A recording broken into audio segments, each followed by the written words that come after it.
Okay, and we're live. Hey, everybody, what's going on? Hope all is well.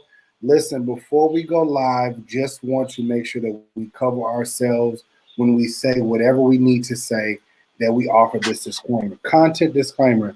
The views and opinions expressed in this video are not meant to hurt any individual. We cannot be held liable in such situations. Copyright disclaimer under Section 107 of the Copyright Act 1976. Everything else is right there. The disclaimer, let me make sure that you all can see the rest, so nothing, I do mean nothing, is left out. There's the rest of the copyright disclaimer. Appreciate you all coming on. Thank you so much, and we really do appreciate you all. Again, Drea is here, and we are here to have this conversation, and here we go. Let's discuss these lies, fallacies, and trick-or-treats. Hold on, talk to them real quick. 2.5 seconds. I gotta go blow my nose. I don't want to do that on the air. Just okay. I just don't want to do that on the thing. Okay, so yeah, I know you guys are coming on. Thank you all for coming on so much. Is our name on there? Hey, everybody. Hey, everybody. Anywho, so we're on here today. We're going to discuss this. I know for me that I've already drug everybody possible that I possibly can. But this is going to be your noonday. Some of you are Eastern Standard Time. This is your noonday tea, ice water, coffee, whatever the case may be.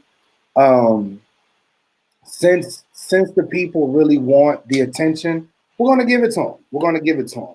And I'm here for it. I have tried my best possible to to be as peaceable with people as much as I possibly can. But when I look at it, it's that people really want to antagonize and continue on with the same thing. Well, praise God, hallelujah, and it is what it is. So, with that being said, here we are. Let me see, which page am I looking at? Okay, I'm looking at KingJivesShow. Okay, you back, Drea? Yeah, sorry, y'all. I didn't want to be rude and blow my nose on the air. I'm a little cold. All right. So back to what Jives was saying. Y'all some of you guys that see me last night, I kind of went a little off. I only went halfway off though. And Jives this morning went off. He went clean off. He went clock off. He was tight. And I'm not done. Could have been. And we're not done. But this time, we gonna give y'all a more informed little piece. So we watched the show last night from You watched the show. I didn't watch the show. Okay, he didn't watch the show. I didn't watch the whole show. I only watched last night. I only watched the snippet that was sent to me. We were both sent the little snippet last night from the show. And Jives didn't want to watch it, so I was like, I'll watch it. So I watched it for us. And I was like, So we FaceTimed last night, and I actually went to the page, and I went, because I wanted to get the full context. You know, people will send you a snippet, and you don't really get the full context, and I wanted to be fair and do the full context. So I said, well, let's go watch the show. So I started watching, and Jives was like, you know what I'm saying, this is just stupid, it's a mess, and I actually became angry while I was watching the show. And I wasn't angry on a personal level, like angry because I was attacked or anything like that. I was angry for victims, if you will. Mm-hmm. And I was angry for the people that go on this platform for help. I was angry for those people. And I was angry for those of us that have been raped or victimized in any type of way, abused, whatever. And I just got mad. Like, I really got angry. Like, I was talking to Jazz, and I just told Jazz, like, you know what? Bump this. I'm about to say something. Because me and Jazz been quiet. We ain't been saying nothing. Jazz been on me. He been like, Drea, close your mouth. But see, that's the thing, Drea. Pause for a second. I have been, and I don't want to make it seem like this, but it's the truth. I've been the one that's been saying, hey, y'all, let's chill on the Mole Rat and Lil Pony and everybody else. Let's just chill, y'all. Like, and we got to move on. I was like, Dre, you got some stuff to do. Daryl, you know, do your thing with Jimmy. You know, I'm going to do my thing, helping other people and everything. And let's move on. They want our attention. Let's not give it to them. Let's keep moving forward. Well, we tried that. I tried it. We both did because it was both ways, like he said. Like it, and me and Jazz kind of struggled with it because, and we gonna be transparent. You know what I'm saying? We real. We keep it buck over on this platform. We was, you know what I'm saying? When we first started out, Jives was riled up. I was in Jives' ear like, Jives, don't say that, don't do that. And then I became riled up, and then Jives kind of was like, you know what I'm saying? Like, no, Dre, don't say that, don't do that. Then Jives get riled up, and I'll be like, no, Jives, don't say that, don't do that. Then it'll be me. And then this last time, it was me. You know, he was he was like, Drea, when they go low, we go high. Pulling Michelle Obama. He was letting it be known, Drea, calm down. And then I seen Jives go off the other night. And then I had to tell him, like, Jives, calm yourself down. Then yesterday, we saw what we saw. And it was time to go off. And I was proud of myself though last night because I only cussed a little bit. I did. I only cussed a little bit. Well, I know I ain't cussing a little bit. You got to get all of this. I only said fuck 2-3 times. Yeah, because you went out, so I knew you was mad this morning because I was like, oh damn. I was clutching my necklace. Oh, this word. So anyhow, we watched this show last night. Well, I watched this show last night and I became angry. I became angry for victims. I became angry for the young man, Jimmy. I became angry for just everybody because this show, the LRL show, has become, and we just gonna call him Larisha. He is Larisha and we have My Little Ponies. That's their names. We don't call real names. Don't say they real names on our platform. None of that. We got Larisha and My Little Pony. And if you don't know who My Little Pony is, it's the unconscious guy. The unconscious guy. But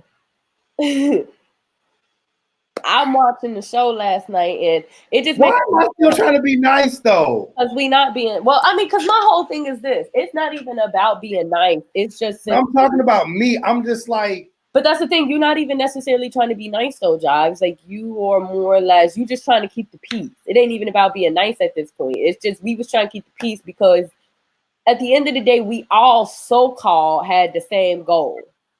The goal was to help folks. That's what everybody say their goal is. You know what I'm saying? So we was trying to keep, Jives was trying to keep peace. I haven't said anything in like 2-3 months.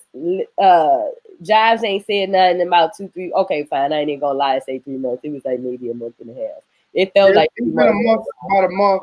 But it felt like 3 months. I was about to lie like that. Somebody was gonna go down my page and be like, scroll, lie again, bitch. But no, we've been quiet, you know. And last night I'm told that somebody calling me Medusa. I thought I was the Vixen, but fine, I'll be Medusa too. Oh no, they call you Medusa because they don't want to give you nothing cute.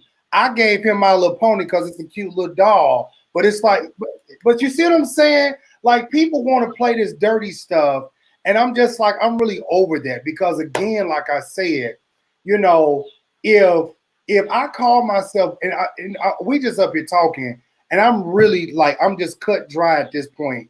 And I'm just like over because I'm like, if I'm sitting here and I'm an educated black man, I'm a graduate. They call me sit here and I continuously see you lie and lie. I'm like, and then I look in the comments and I'm just like, so y'all just not, we gonna act like we didn't, so y'all don't remember the video. Okay. See, and then you come back, and then you got people out here talking about, I got nudes of you. I got videos of you. I'm like, oh, hell. Wait, no. What I missed? What you just say? Girl, listen. Lil Pony said he had nudes of me.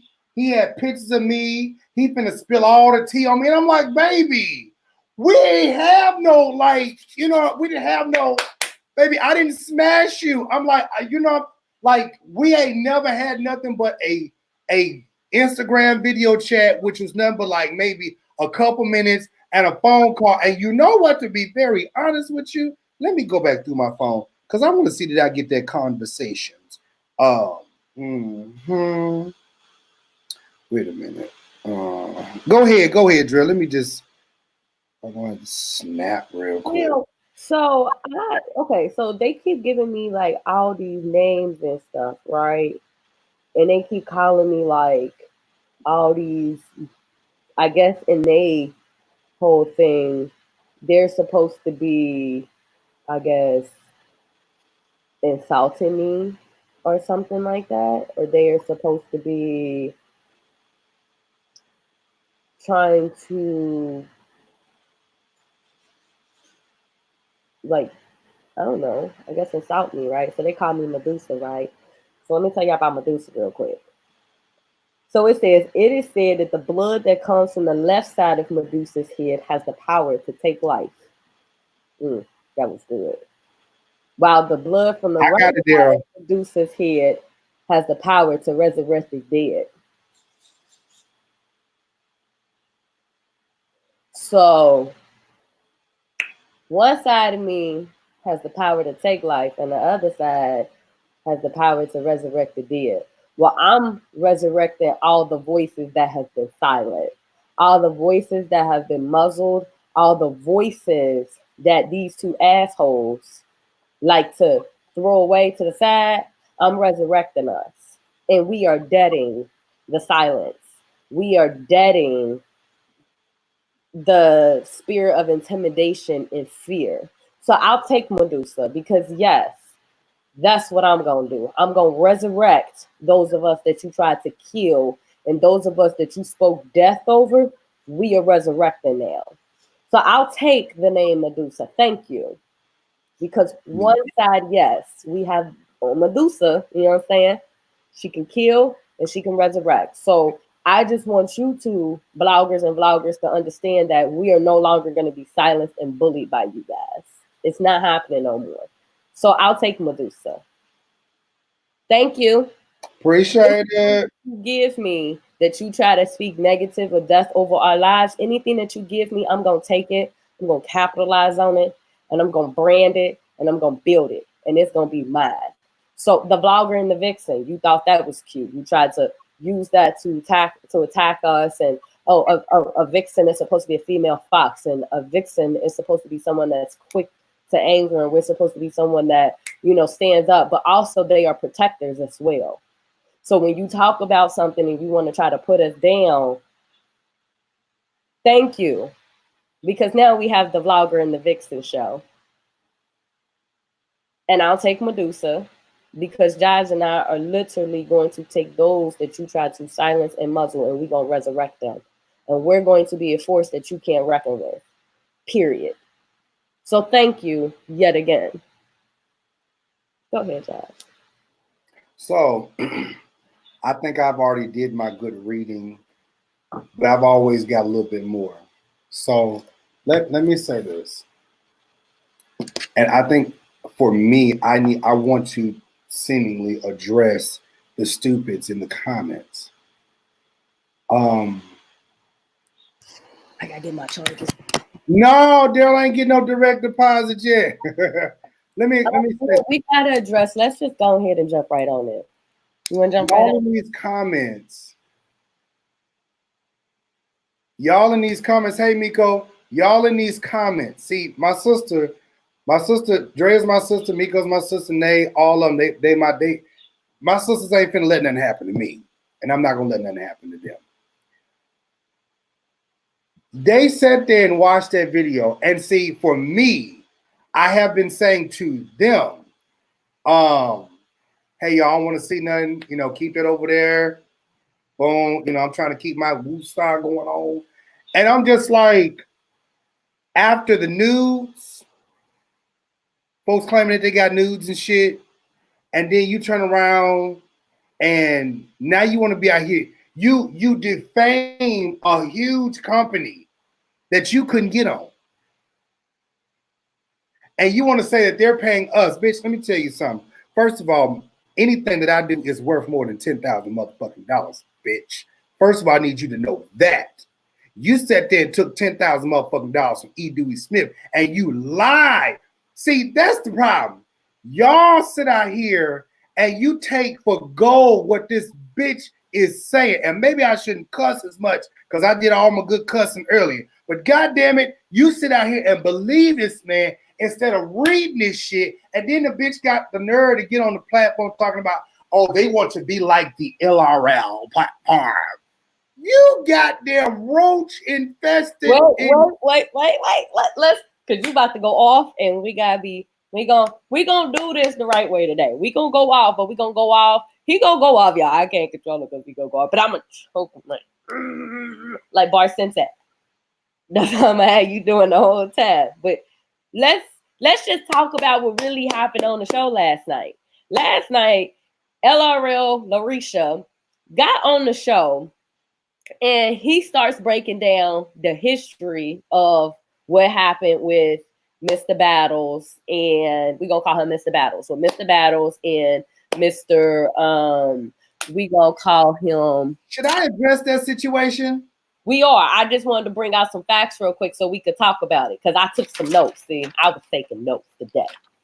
Sis was on it because I was watching last night, but I was so emotional and so upset that I couldn't really, focus on the real issues at hand. So my thing is, people always talking about, like, if you notice, there's always so many cults lately. Like, they've been breaking up a lot of cults and stuff, and this is how you easily get put into a cult. You don't do research, and you don't actually pay attention to what's being said to you. You just take the propaganda. So last night, he was talking about Mr. Battles and Mr. What's his show called? What was that man's show called? Rejoice in the Word. So we gonna call him Mr. Rejoice, Mr. Bloomers. Boom. We gonna call him. So we got Bloomers and Mr. Battle. So we talking about this whole situation, right? So first it said that, he get a backstory on how they all knew each other and stuff like that. So these are key things that Larisha said last night. So Larisha said that he done known Mr. Bloomers about 20 years, is what he said. He knew about him at Bethel Church down there in North Carolina or South Carolina, one of them. And he said that, Larisha also said that he run in a circle with Shirley Caesar and them, and he's as big as Shirley Caesar and them, is what he said. He's as big as Shirley Caesar and them. He run with the same crowd, so he know all them, right? He knows these people. So he said that, I guess, when Mr. Battles called into his show saying that Mr. Bloomers had sodomized his mouth, when he called into the show and said all that, Larisha has said that mind you, when he got the call, he tried to act like he didn't know nothing. He didn't know nothing. He was shocked. He knew this call was coming. He was shocked. He had no clue, right? But he also, in the same breath, said that he had prior known that there was a call that was gonna come through about a man on one of the flyers, and he was gonna rock the show. So he knew what the call was gonna be. Already contradicting yourself. He already knew. Yeah, he says that he didn't know nothing, but in the same breath, he said that he was told that somebody was gonna call the show and rock the show. So you did know. You did know what was gonna come through that line, because ain't nobody just gonna randomly hit you up and say, "Oh, you're getting a call about Bloomers and it's gonna rock the show." You knew what it was, right? So then what he also said in the same breath was that when he had known about, he knew about Mr. Bloomers for about 20 years out in Bethel. He had heard all types of rumors, is what he said. He had heard all types of rumors about him, from gay stuff to sexual stuff, all types of stuff. But something that he said was, and this is his words, not mine. Larisha said that rumors always have a little bit of truth, is what he said, right? Remember that, you guys. He said out his mouth, rumors always have a little bit of truth. Okay, cool. Duly noted. So he said he had heard rumors about him having sexual, not appropriate sexual relations with kids, and not necessarily kids, but like young. Can you say that one more time? Say that one more time. He had said that he had heard rumors for the past 20 years about Bloomers and Shirley Caesar and them, and that they all ran in the same circle. And he said that he already had a lot of rumors about Bloomers, right? So then he goes even further to say that we have always known about Bloomer's past and we have always known about Bloomer's history and who Bloomer was. And who Bloomer was Bloomer was molested by his aunt. He was a drug addict. And he also was like a gangster in his own right or something like that, right? This is what he had said, that these were facts. And he had also known for the rumors about him having inappropriate sexual relationships. So he says that rumors always have a little bit of truth. So that means that in the back of his head, he's always known that these rumors had a little bit of truth to him. Some validity. That he had these inappropriate sexual relations. He also talks about in 2018, when I guess Bloomers had him on his show, and he had said to him that I know how to shut you down, right? And Larisha said he had these rumors in his head, and he's like, you know, I'd always be knowing everything. So he was gonna go on here, and he was basically saying, like, depending on what this nigga said, that he was gonna go ahead and shut him down with the rumors that he had heard, right? Now, this is what he's telling us that he was gonna do. He was gonna shut him down with just the rumors that he had heard, because rumors always have a little bit of truth to them, which means in the back of your mind, you always knew something was right. So then Mr. Battle calls into the show. He's shocked. He's like, oh my God, no one knew. This is just out of this world. It's mind-blowing. I never in a million years would think that Bloomers would do something like this.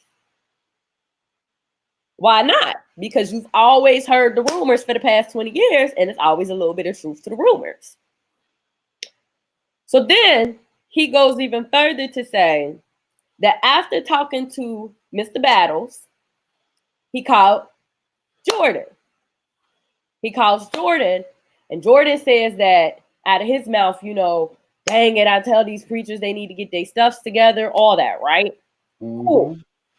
Which means that based on that statement right there, that means that Jordan either A, knows that some of this is true, or B, he heard the rumors, and all rumors have a little bit of truth to them. Right? Come on, y'all. We about to have church. Hood church is going on today. So, cool. So that means that Jimmy called in, or Mr. Battles called in. You told Jordan, you didn't call Bloomers, you called Jordan immediately because you need to do damage control, because you was just hired by the Prophetic College, which was just started by Bloomer. And I always thought that it was Jordan who started it, but it was actually Bloomer who started it, and he hired the help of Jordan to make it grow. Okay, cool. So you've been hired by the Prophetic College. So you ain't been hired by Jordan.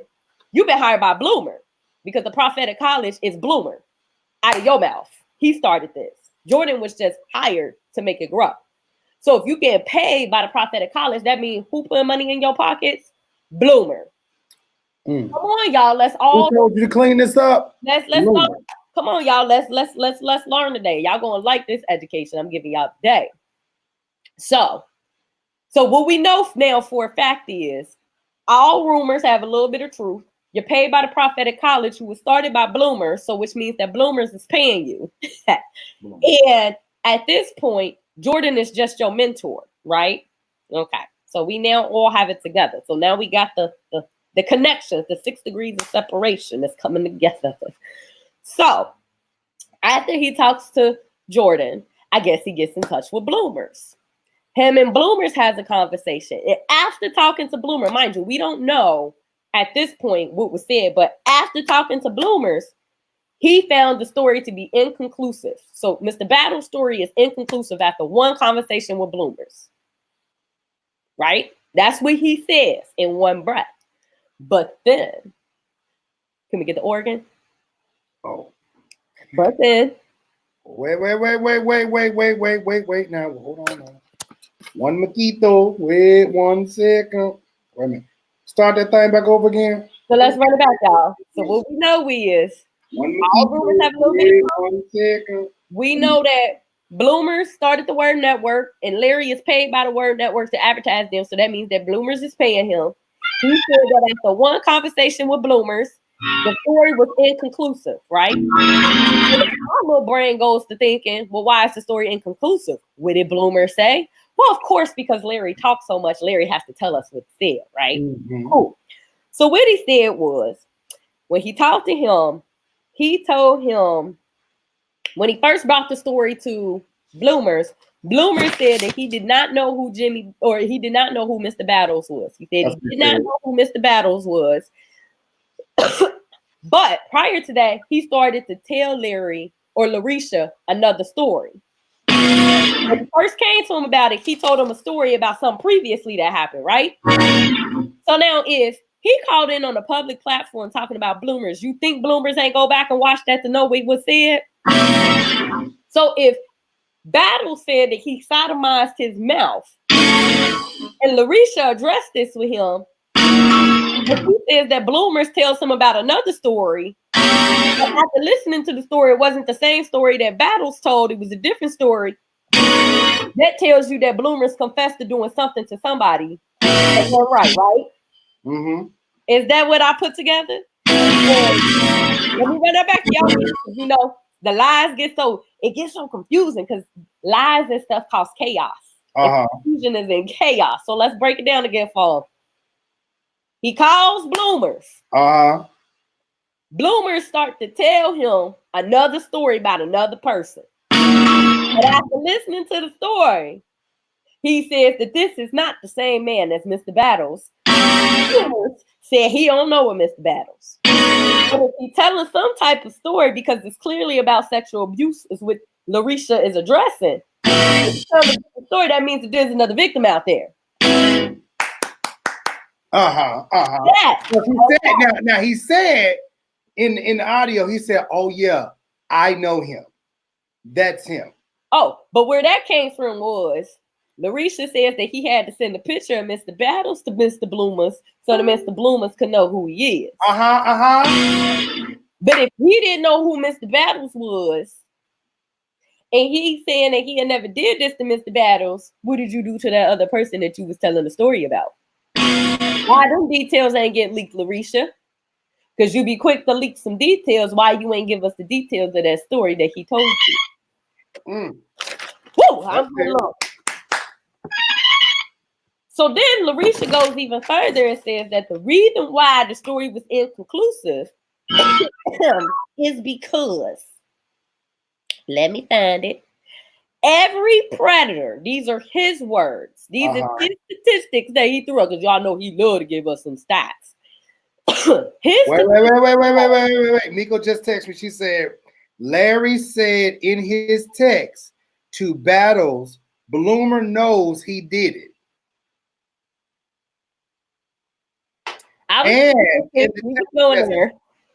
You got to remember in the text, because you know I got the text message. I got text.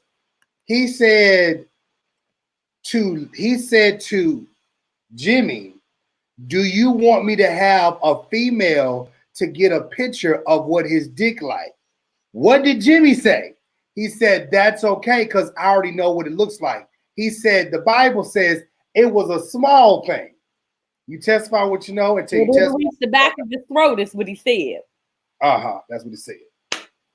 And so then from the comments and things last night and what was said last night, he unconscious said, and Larry said that it's big and it's black and it hang down to the middle of his leg or his thigh. Now, I just want to know, because this is my thing. I want to know how y'all know what the man's penis look like. Are y'all around there? Hold on, wait, I gotta get it. Are y'all around there sucking up the dick? You putting the penises in your mouth? I'm about to fight you. Tell me what is going on. Put your hand out your ear. Wait, this is what I understand. So Larisha said he knew what it looked like. And in the words of Larry from last night, put it in your mouth. But Larisha saying he know what bloomers look like, right? That's what he said. So, so the story was inconclusive based upon what Bloomer said. Bloom, bloom. Because Bloomers told him a different story about somebody else that he sexually assaulted. So, on top of that, after he said that Bloomers told him that he basically sexually assaulted somebody else, he came back with these statistics. Every single predator that ever rapes somebody or commits a crime or is a criminal, in Larry's voice, always, and I mean always, goes back and keeps offending, right?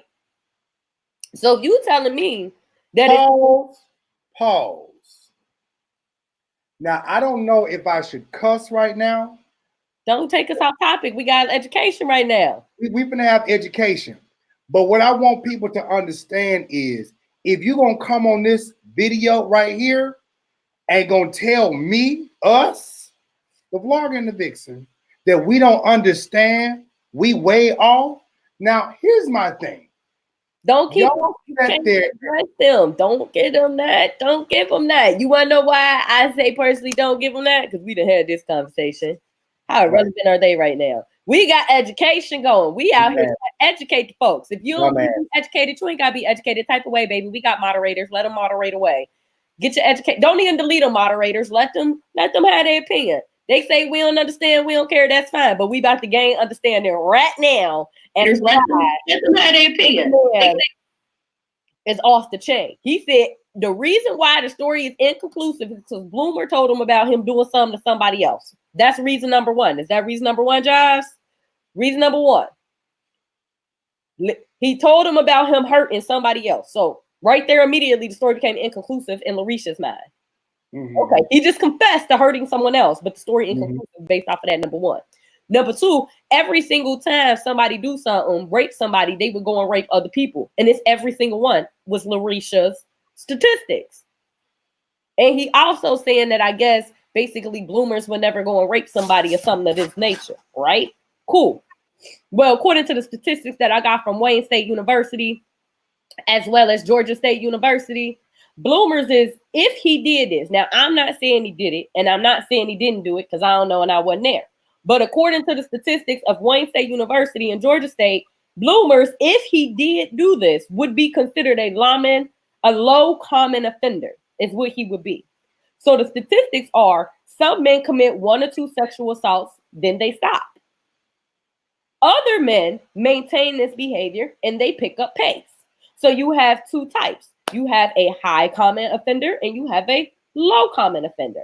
And according to these psychology studies that were actually done in a real school with real accreditations, not these little Bible way schools, but real schools, real accreditations with actual psychologists doing these studies, we got low common and high common. Bloomers would be a low common where he committed 1 or 2 sexual assaults, then he would have stopped. But we were told by Larisha, he was molested by his aunt as well as a drug addict. So from the facts of the sexual trauma by the NCJRS abstract that was done, most children who are molested or raped or most drug addicts usually do turn around and do the same thing to other people.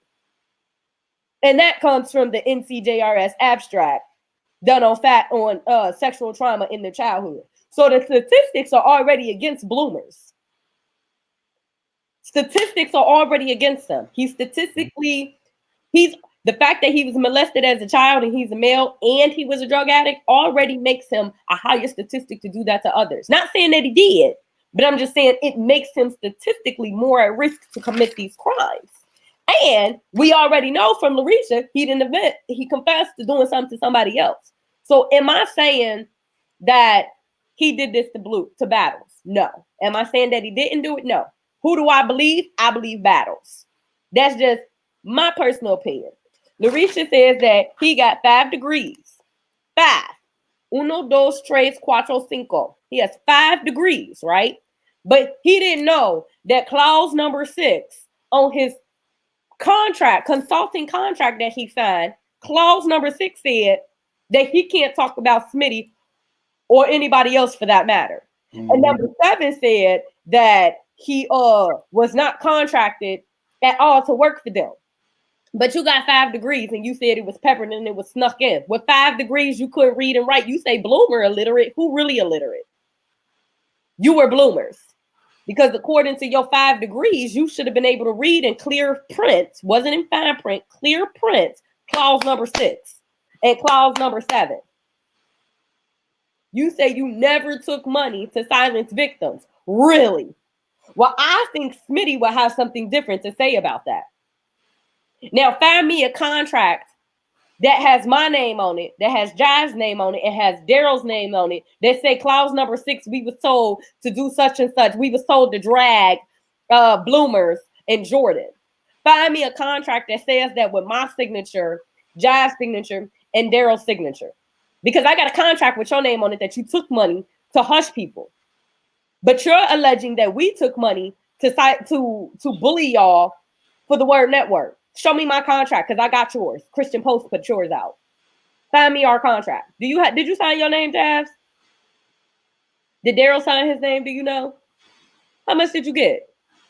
I want to make sure they paid us equally. You know, I want if somebody paid me to do something, I need my direct deposit. You got $0? Because I got $0. Did you get $0? I just want to make sure we all pay equally. Okay. Y'all gotta stop following behind these crooked people. Exactly. The question is, why is Larry nervous telling people lies about Jives? Exactly. Please, let's answer that one too. I just want to understand how somebody says that they have 5 degrees. They are a licensed therapist. Ain't he a licensed therapist, coach, life coach? How does a therapist and a licensed coach and a pastor of 20 years who says that they are Bible saved, and they are Bible saved, how does that person ask a rape victim, did he come in your mouth? And then laugh about it on the show and go, but yeah, I just wanted to know that did he come in his mouth? Shut the fuck up. You sound stupid. How do you, as a pastor of 20 years who is Bible saved or paper saved, who is a counselor and a life coach, ask a rape victim, whether you know it to be true or not, how is it that you ask them, did somebody come in their mouth while they were being raped? That's like asking a rape victim laughingly, did he come inside of you? Are you serious? How do you, as a therapist and a coach and a pastor of 20 years who's paper Bible saved, tell someone you should have put his penis back inside your mouth so you can make some money off of it? How, Sway? Wait a minute. Hold on. I got the video right here. Wait a minute. Let me see. Can I back up a piece? And it's crazy because I was talking to a professional journalist who had told me that, and I'm not going to say the journalist's name, but the journalist had said to me that the problem with platforms like Larisha Reed and My Little Pony Unconscious or Unconscious My Little Pony, the problems with these particular platforms is that they're not real journalists. They never went through journalist school, so they don't know how to properly handle victims. They don't know how to properly handle their channels. And that's how you get bullshit like this. I can honestly say I never once had Jives come to me and say, hey, Drea, your sex tape was leaked. Did you, can you send me the link to your sex tape so I can watch it for proof that it was actually leaked? Because why? Because he had consideration for a victim. He actually considered how that sex tape probably made me feel. He probably considered. Now, maybe he didn't consider these things. Maybe he just didn't want to see the tape. But the way I took it was he had enough consideration for how I would have felt and how that could have hurt me and how that would have made me feel. He never once said, hey, Drea, let me watch your sex tape. He never said, hey, Drea, I heard you got raped. Do you have pictures of you being raped? Because if you didn't have pictures of it, it never happened. Because this is what Larisha says. Larisha's theory is that if you don't have a receipt, it never happened. So my question is, Larisha, you say that you were raped and molested in the church. Where's your receipts? How we know that this wasn't something that you made up to try to get in and feel like us and make us think that you're one of us? Because I know as a victim and other victims that I know, they would never behave as you. A person who was really raped and molested would never make fun of anyone. You wouldn't even question if it was true or not. When someone says they were raped, most of the times your first instinct is to believe them. You believe John Gray's victims. You believed Olive Victor's victims. Mm-hmm.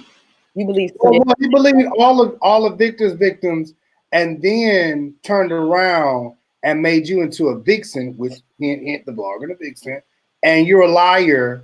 So now all of a sudden you didn't forgot that you said that that Andrea Garrison is a liar and all those things like that. How convenient. How convenient. But that's what I'm saying. He was never a victim himself, because if you have been raped and you have been molested and these things that happened to you. So my theory is this. There's two ways you could look at this. Okay, if you were really Larisha, raped and molested in the church, the most average response would be to have a more empathetic heart and ear to those who say that they have been raped or molested or hurt.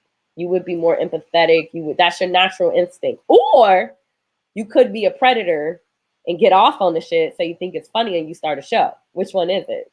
Because you're clearly not empathetic. Because usually, according to the statistics of child sexual assault by the NCJRS that was done in just 2016, according to their statistics, people who were molested as a child, they usually go one way or the other. They're either they're more empathetic towards other people, or they grow to get off on stuff like that. And it seems to me that our previously molested Larisha is getting off on other people being molested and hurt. Any chance that he can get to poke fun and hurt and throw little jabs, he takes them. He's nice until he can't be nice no more. And then he has to get off. When he can't hold it in no more like a predator, when he can't suppress being good, he throw little jabs. And he sends the media after us, and he labels us as vloggers and vixens and mentally ill.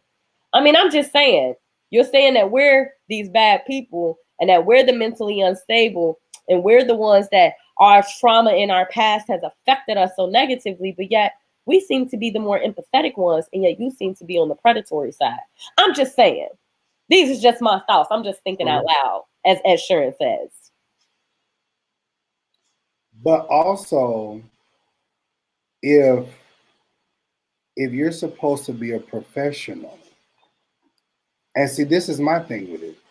If you're supposed to be a professional for the idiots that are coming in the comments, if you're a professional, when has any professional laughed at or made fun of anybody that said that, hey, this happened to me? When does any professional sit there and tell the person that says that they were victimized, put the dick back in your mouth and get a book deal? So for those of you all who get in the comments, because baby, let me show y'all something right here. Wait, give me 1 second, Dre. Give me 1 second. No, go ahead. Baby. Oh, wait. If you go here to 2 minutes and 20 seconds, you will see exactly what he said. Can you play it for him? Huh? Can you play it for him? No. I don't want to play it because that's how that raggedy bitch got my video last time. So we're not gonna do that. Last night in his little whatever that shit was that he did last night, you sat there and you basically disclaimed everything that Jimmy even said that he did. Now, I'm the one who saw the text messages. You gave unconscious the stuff so that conscious could undo the story and make it like Jimmy was a liar. So if we have our facts correct, and we motherfucking do, the same thing was done. My birds is upset because I mentioned these raggedy motherfuckers' names. Hold on 1 second. Hush, baby, it's all right. Calm down. If we think about what was said last night, now, last time that I remember, and I know that I'm damn correct, Andrea Garrison, when you came to me, Drea, you came to me, no malice, no funny business. You said, Mario, I want to do this with you. I asked you why. You said it was some funny stuff going on. I said, hey, okay, I ain't got nothing to do with that. Whatever. Let's go ahead and move on. You know what I'm saying? I ain't got time. Whatever. So then next thing you know, all of a sudden we see posts. People need to be loyal. I'm this. Ain't nobody like me. My platform is legit. I am this. I am that. I am. And I'm saying to myself, all for the sake of this woman leaving you and going somewhere else, I think it's stupid. Me personally, and as I told you, I said, if what's a good name? If the Jasmine Elin Dominique situation went from Tom Joyner Morning Show and came and went over to the Ricky Smiley Morning Show, I don't think I'm going, and these black people, I don't think I'm going to see Ricky Smiley and Tom Joyner bumping heads because they decided to do the same story. Now, let's think smart, people here. Let's think very smart. These are two different platforms. Why are these two platforms? Why would these two platforms have an issue with doing the same story? You reported your way, I reported my way. But no, this is what happens when people think that there's something that they have more than somebody else and they are legitimately the shit. So anyways, so then you come over here. Now we're going to explain all this. Once you came over here, all of a sudden, Andrea was a hoe. You glad you didn't stick your dick in her. She is a vixen. She's a liar. Everything she said is a lie. But you gave everything to Conscious TV to put in his Patreon and everything like that. So y'all make that make sense to me. Make it make sense. Because to me, what I'm hearing is I'm going to yet again cover up. But see, let me tell you how God will make an ass out your ugly ass every motherfucking time. And that is this. See, the Lord allowed that shit to go on with Victor yet again. And that stuff with the church. And what did he do? He went back and reran the story again. Pulled two ladies in, told the ladies, don't talk to King Jives. Don't talk to King Jives. Ran the story again. And then turned around and said, oh, I don't know nothing about that. I never said Drea wasn't a liar. I never said Drea was a liar. I don't know where that's coming from. I didn't do that. I didn't do that. Oh, really? Really? Because we have the screenshots. I have the screenshots of what you were saying in your Patreon. I got the screenshots of Unconscious TV want to sit out here and drag me. And again, I kept saying, I didn't do anything to Conscience. So while you're out here dragging me, I'm like, hey, I'm in the same place. I ain't did nothing. I'm confused. What's really going on? What's your problem with me? Now I'm jealous. Now I'm out here trying to be like y'all. I want to be like the Larisha platform. I'm jealous of Conscious TV. And I'm saying, motherfucker, where? This is the stuff that don't make no sense. And you people that say that you're smart, you sit here and you listen to the bullshit that's going on and you say, oh, you guys are mental. You guys don't understand what's going on. Please refresh my memory to what the fuck is going on. Refresh my goddamn memory. Because I listened to the same shit that y'all heard. And you sit there and act like it just went over your motherfucking head. And the only thing you heard was Jives just, woo, that's right. Jives trying to be like me. Woo, that's right. He just, he don't know nothing. He just dumb. He's a stupid sissy. Really? So you just forget about what he already did. And you want to say that somebody tried, bitch, get your ass out of here. First of all, like I said before, he done been paid by E. Dewey Smith, bitch. Can I get the organ? Can I get the organ? He'd have been paid by E. Dewey Smith. You'd have been paid by George Bloomer. You'd have been paid by E. Bernard Jordan. And then your funky ass gonna make up this fucking statement talking about that all three of us have been paid by the Word Network. The fuck out of here, bitch. Are you fucking kidding me? I don't know.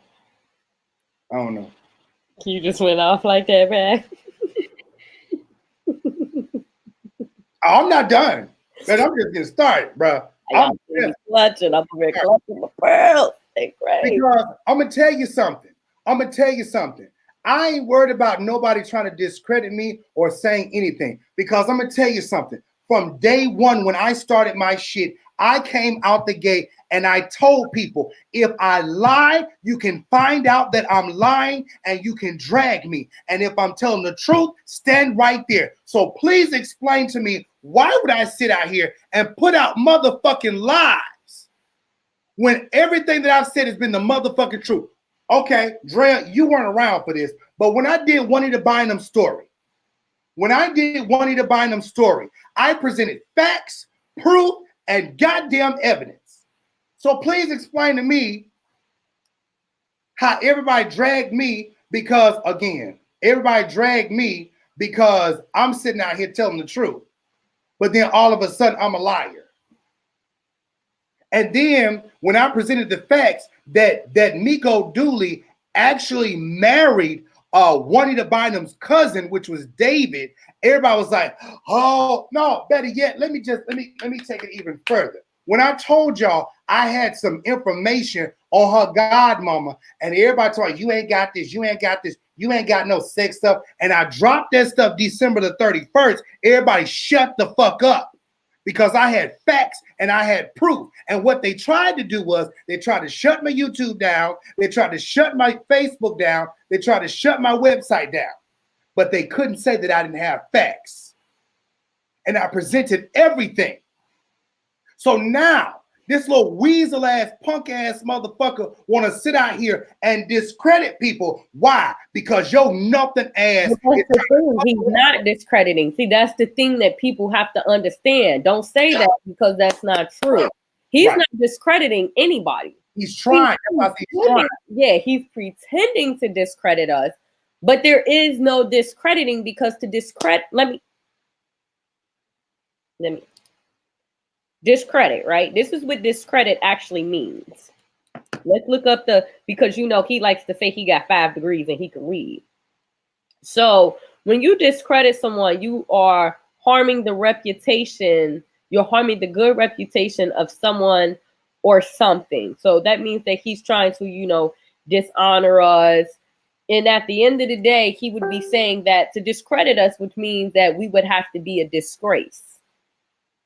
And see, I'm not a disgrace because, again, we come with facts. Facts are never, you may not like those facts, but they're not a disgrace. But lying and deflecting and slandering, that is disgraceful. Mm-hmm. Because instead of coming with facts, you're just getting louder and louder and louder, but you're still producing no substance like those fake ass degrees. Those degrees hold no substance, just like the words that come out of his mouth. Mm-hmm. He says that he talks about anything that becomes public. If it's public, he gonna talk about it. He don't care if they his friends. He don't care if it's his mama, his daddy, his wife, his kids. He gonna talk about it if it becomes public. Cool. Well, Mr. Battle's story became public on his platform, and he chose not to talk about it because the story was no longer, what was his word? It had no credibility because the person told him that he did something sexually bad to somebody else. But it wasn't Mr. Battles. He did it to somebody else. So he's credible. The person that told you that he has sexually assaulted somebody else is credible. The young man who's never assaulted anybody, 20 years old, and assault nobody, he not credible because the person that admitted to sexually assaulting somebody else was credible. This is his logic. Mm-hmm. His logic is that the story had no validity because the accused Didn't rape that one. He raped somebody else. Those are his words, not mine. Those, by the way, that's his words. I just listen to what he actually said. You know, he rambles for a long time because he hoped to distract y'all with nonsense because he knows nonsense is what most people are accepting in 2020. People are okay with being fed bullshit, so he know he could just ramble for a little bit, throw a little facts in there, and do a little ramble more. And at the end of the day, this man's platform has no validity. It's like with Jordan, for instance. I do believe that Jordan was literally a prophet back in the day. I believe that he could have been one of the greats. I believe that he could have been the Nathan. I believe that God's hand was truly on Jordan because Jordan has prophesied some really powerful things. He really has. And I believe that once he got on TV and once he started taking money for prophecy, God removed his hand because God giveth and God taketh away. And when you abuse God's gifts that he give us, he takes them away from us. So I believe that he abused God's gift and he, you know, was taken. He took his hand off. But it's the same thing with Larisha. Larisha had a good thing when he started out. He had a good platform. He could have did so many good things with the platform that he has. But instead, he got a big head. He said that he one of the greats. He's as well known as Shirley Caesar. I'm going to go do a live today, and I'm going to ask about 20 people on the streets if they know who Larisha Reed is. That's the other thing. I'm going to ask them if they know who Shirley Caesar is. Because I know personally, I don't have the audio. I know Daryl does. Daryl has the audio. Now, Daryl has the audio. He didn't send it to me, but Daryl has the audio from Jimmy. When you were in listening to the audio, I just want to know what was heard. Because I heard pieces. I heard pieces of what Jimmy said because he vocalized it to me. But my thing is this right here. Let me say this, and I'll say this publicly. When I work with Jimmy, I help Jimmy do his story because we're going to take this back to Jimmy Battles because you want to discredit this grown man and make fun of him and tell him to go suck George Bloomer's dick again to get a fucking book deal. That just lets you know the remorse your punk ass got. All right. But so, how he gonna suck something again that he never sucked the first time? He literally said he need to let him put it back in his mouth. Back in his mouth. He said so that he could get a book deal. You can't put something back inside of something that was never in it. So if he was never sodomized, then how did he why if he was never sodomized, then how you go back to what you said earlier, Drea? Didn't he not say, because I got the text, didn't he not say that he sent Bloomer the picture and Bloomer said, oh yes, I do know him. That's him. Did he not say that? He said that Bloomer then said, according to last night, he said that Bloomer then said that he knew him because he beat him. So Grippy, don't get me wrong. So that means you beating so many people that you don't know who you was beating, that you couldn't remember him? Because I know if I beat your ass, I'm going to know your name. If I beat your ass, I know your name. So you mean to tell me you didn't know this man's name, but you was just beating his ass? So you mean to just tell me that you just out here beating people's ass and you don't random know? Ass. You just beating random ass. You just beating everybody's ass. Come on now. There's too many holes in the story. And what makes me mad is my little pony, unconscious, my little pony, want to get on his high horse. And he want to sit up here and try to act like he the moderator and he's the jury and the judge and he could just break down anything and he could just analyze it and we got to take it for gold because he uses soft undertones and has pretty long hair because, bitch, I got pretty long hair too and I got an organ and we can do this. Because I'm a very analytical person and I use my brain and I actually know how to function and use all parts of my brain. So just like you could break down a story, I could break down a story too because I found 1,000,001 holes with just one segment last night. But don't sit up here and get on your little high horse and sit up here and try to act like you just analyzed and you just broke down the whole Jimmy Battles story and Jimmy lying. Because my whole thing is this. Say he not lying. Say it comes out to be a fact and it goes to court and he not lying. Then what? Then what? That's what I want to know. Say it comes out that he wasn't lying. Because y'all the end all be all. I'd have been paid according to Larisha And I'm getting sued by bloomers. Bloomers ain't served me nothing. I ain't got served. I ain't never even post nothing about a bloomers, but I'm up here being paid. Right. My issue is that people will that's like these preachers, like I said last night, that will literally get in these pulpits and pulpit bully people. And people get up there and shout and clap. Because when I went over to IBC, I had to check IBC and I let them know. And they got mad. Oh, they was real mad. Jives, you heard the recording. They was real mad because I had to let them know. When that man got in that pulpit and he bullied me, and that man went up there and he made whole sermons about me, y'all clapped on them sermons. Y'all went roo-rah, roo-rah, roo-rah. All in the end, for y'all to have to vote this man out. So it turns out that I told the truth.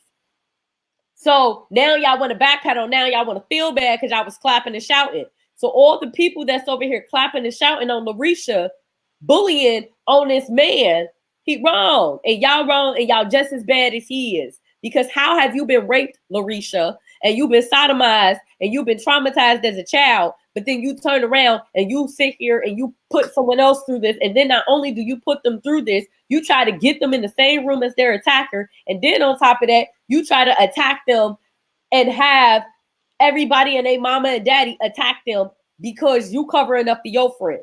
So right. That you say that you can't do a story without receipts, right? You can't do any story without receipts. But then you had in the same breath to say it's been over 20 years. So of course he not gonna have those type of receipts. And who has receipts from being raped? I know I ain't never take a picture when I was raped. When I got raped, I didn't take pictures of my assaulted. Exactly. Yeah. Yeah, like My Little Pony.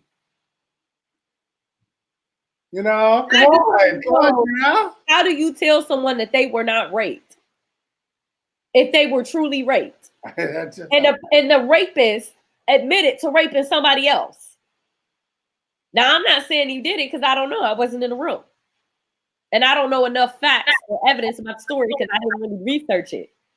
But what I do know is, as a rape victim, I would never tell someone else if they came to me and said that they were raped, that they weren't raped unless there was hardcore evidence that they weren't raped. I just would not do that. You wouldn't do it. But My Little Pony over there. You what's your breakdown of what happened? Can you give us a dissertation, My Little Pony? Oh, what Larisha said, huh? What Larisha said. It's what Larisha said. It's, you know, hold on, wait a minute. Hold on, my wig is about to fall off. Larry is such a famous blogger. He's such a famous blogger. And I mean, he's well known by everybody, and everybody wants to be him. And these people are so insignificant. And oh my God, like it's just so much. They are just so jealous, bitch. What have I got time for that? You guys have to stop blindly following these people. Like, this man has become a bona fide bully. And to me, that's your platform. He's using his platform to say, oh, I'm doing entertainment, but you're doing stories and covering up the mess that's, matter of fact, you know what, Drea? Let me just go ahead and just break this all the way the fuck down. So, bitch, if we really be honest about this bullshit, bitch, you ain't no better than these motherfuckers that you talk about. Not at all, actually. Because first of all, you've done the same motherfucking thing too, bitch. You've done the same goddamn thing. You've gone and you have tore up people's lives. You have messed over little young men and everything. See, that's the thing. See, that's what you don't want to talk about.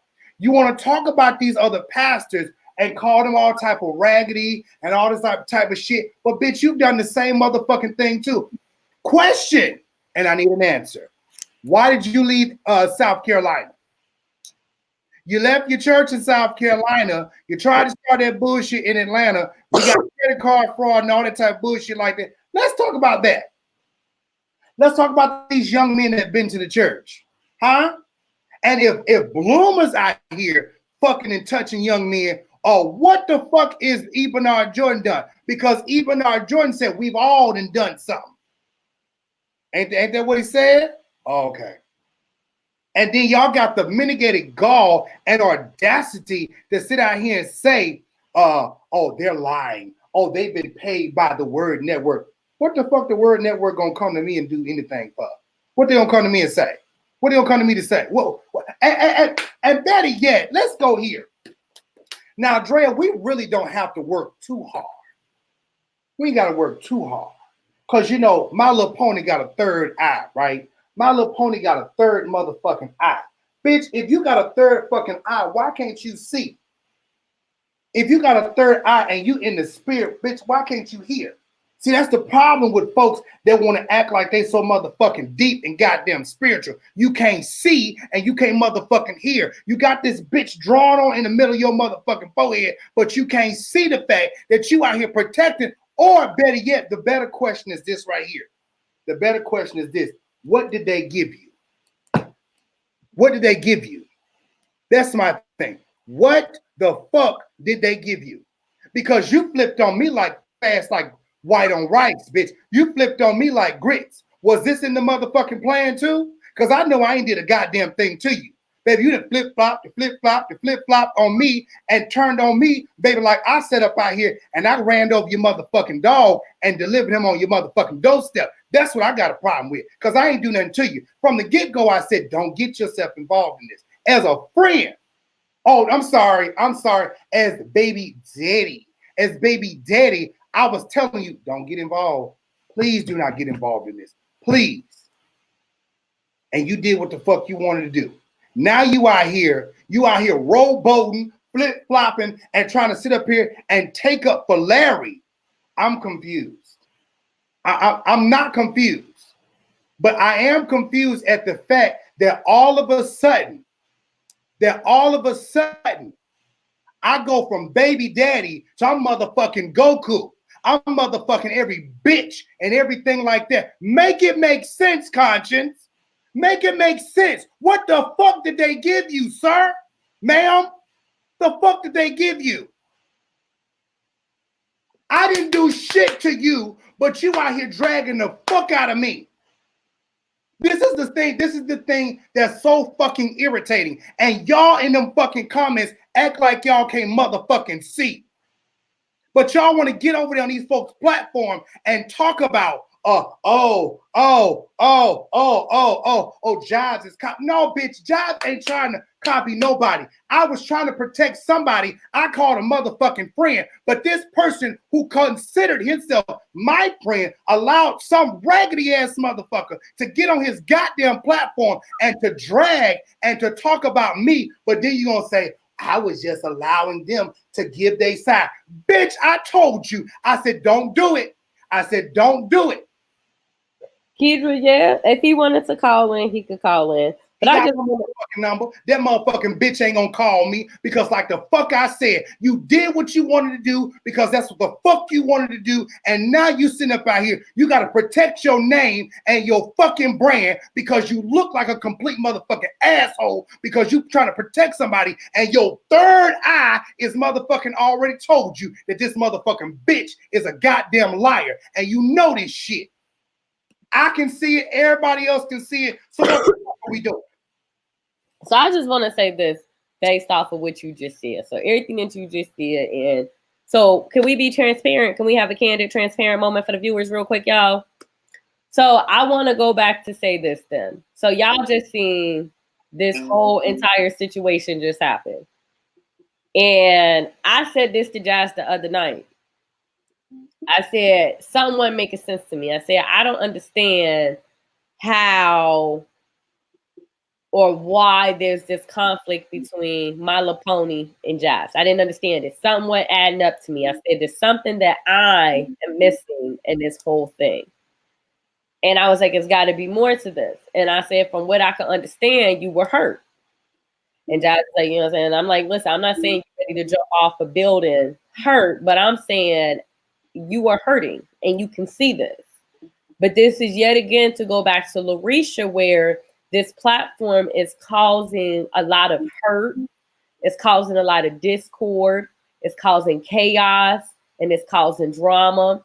And again, it's just hurtful because here we have two people that considered themselves friends. My Little Pony. I can't say that. I can't say that no more. Because first of all, let me tell you something. Oh, wait, let me just say, let me just get my thought out real quick, because I said this to you the other night, and I'm just being real. This is me just being real, talking to you as a friend.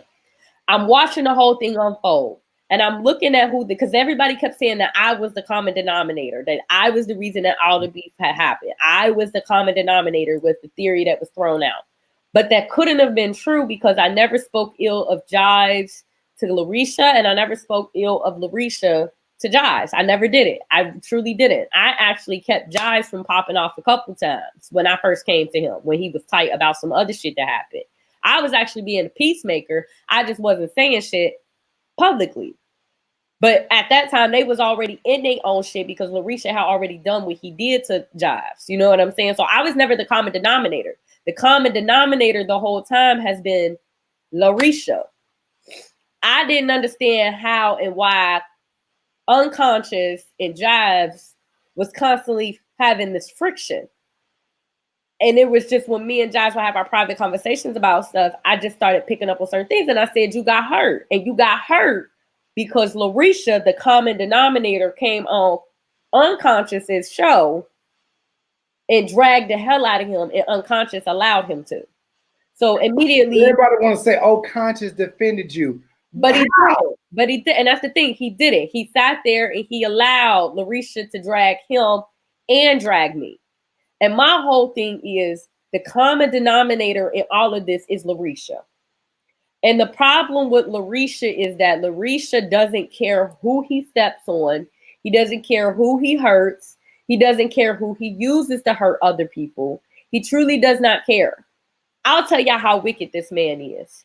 He used Abigail, the Victor's wife, knowing that Victor married this woman when he was supposed to be with me. He ended up marrying this woman. He used this woman to try to hurt me. He placed her in my life, got me and her in contact with each other, and tried to pit us against each other. And I have proof of it, which is kind of partially some of the part. He tried to pit us against each other. And he did the same thing with Conscience and with Jives. He pitted, when he couldn't get me to flip on Jives, he tried to get Jives to flip on me. And when Jives didn't flip on me, who did he use? He used Conscious.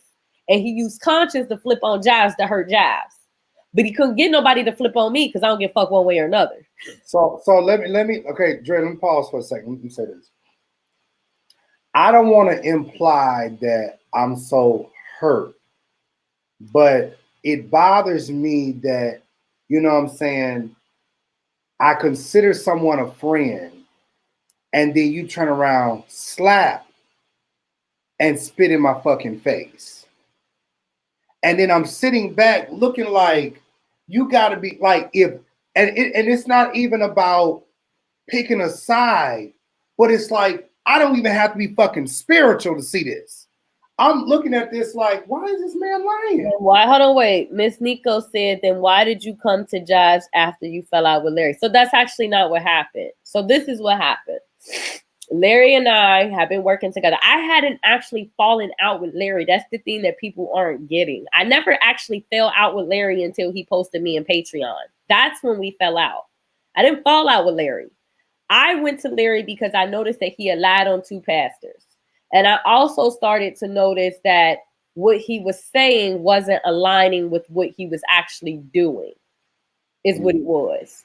I started noticing certain things that happened, and he had lied on the preacher.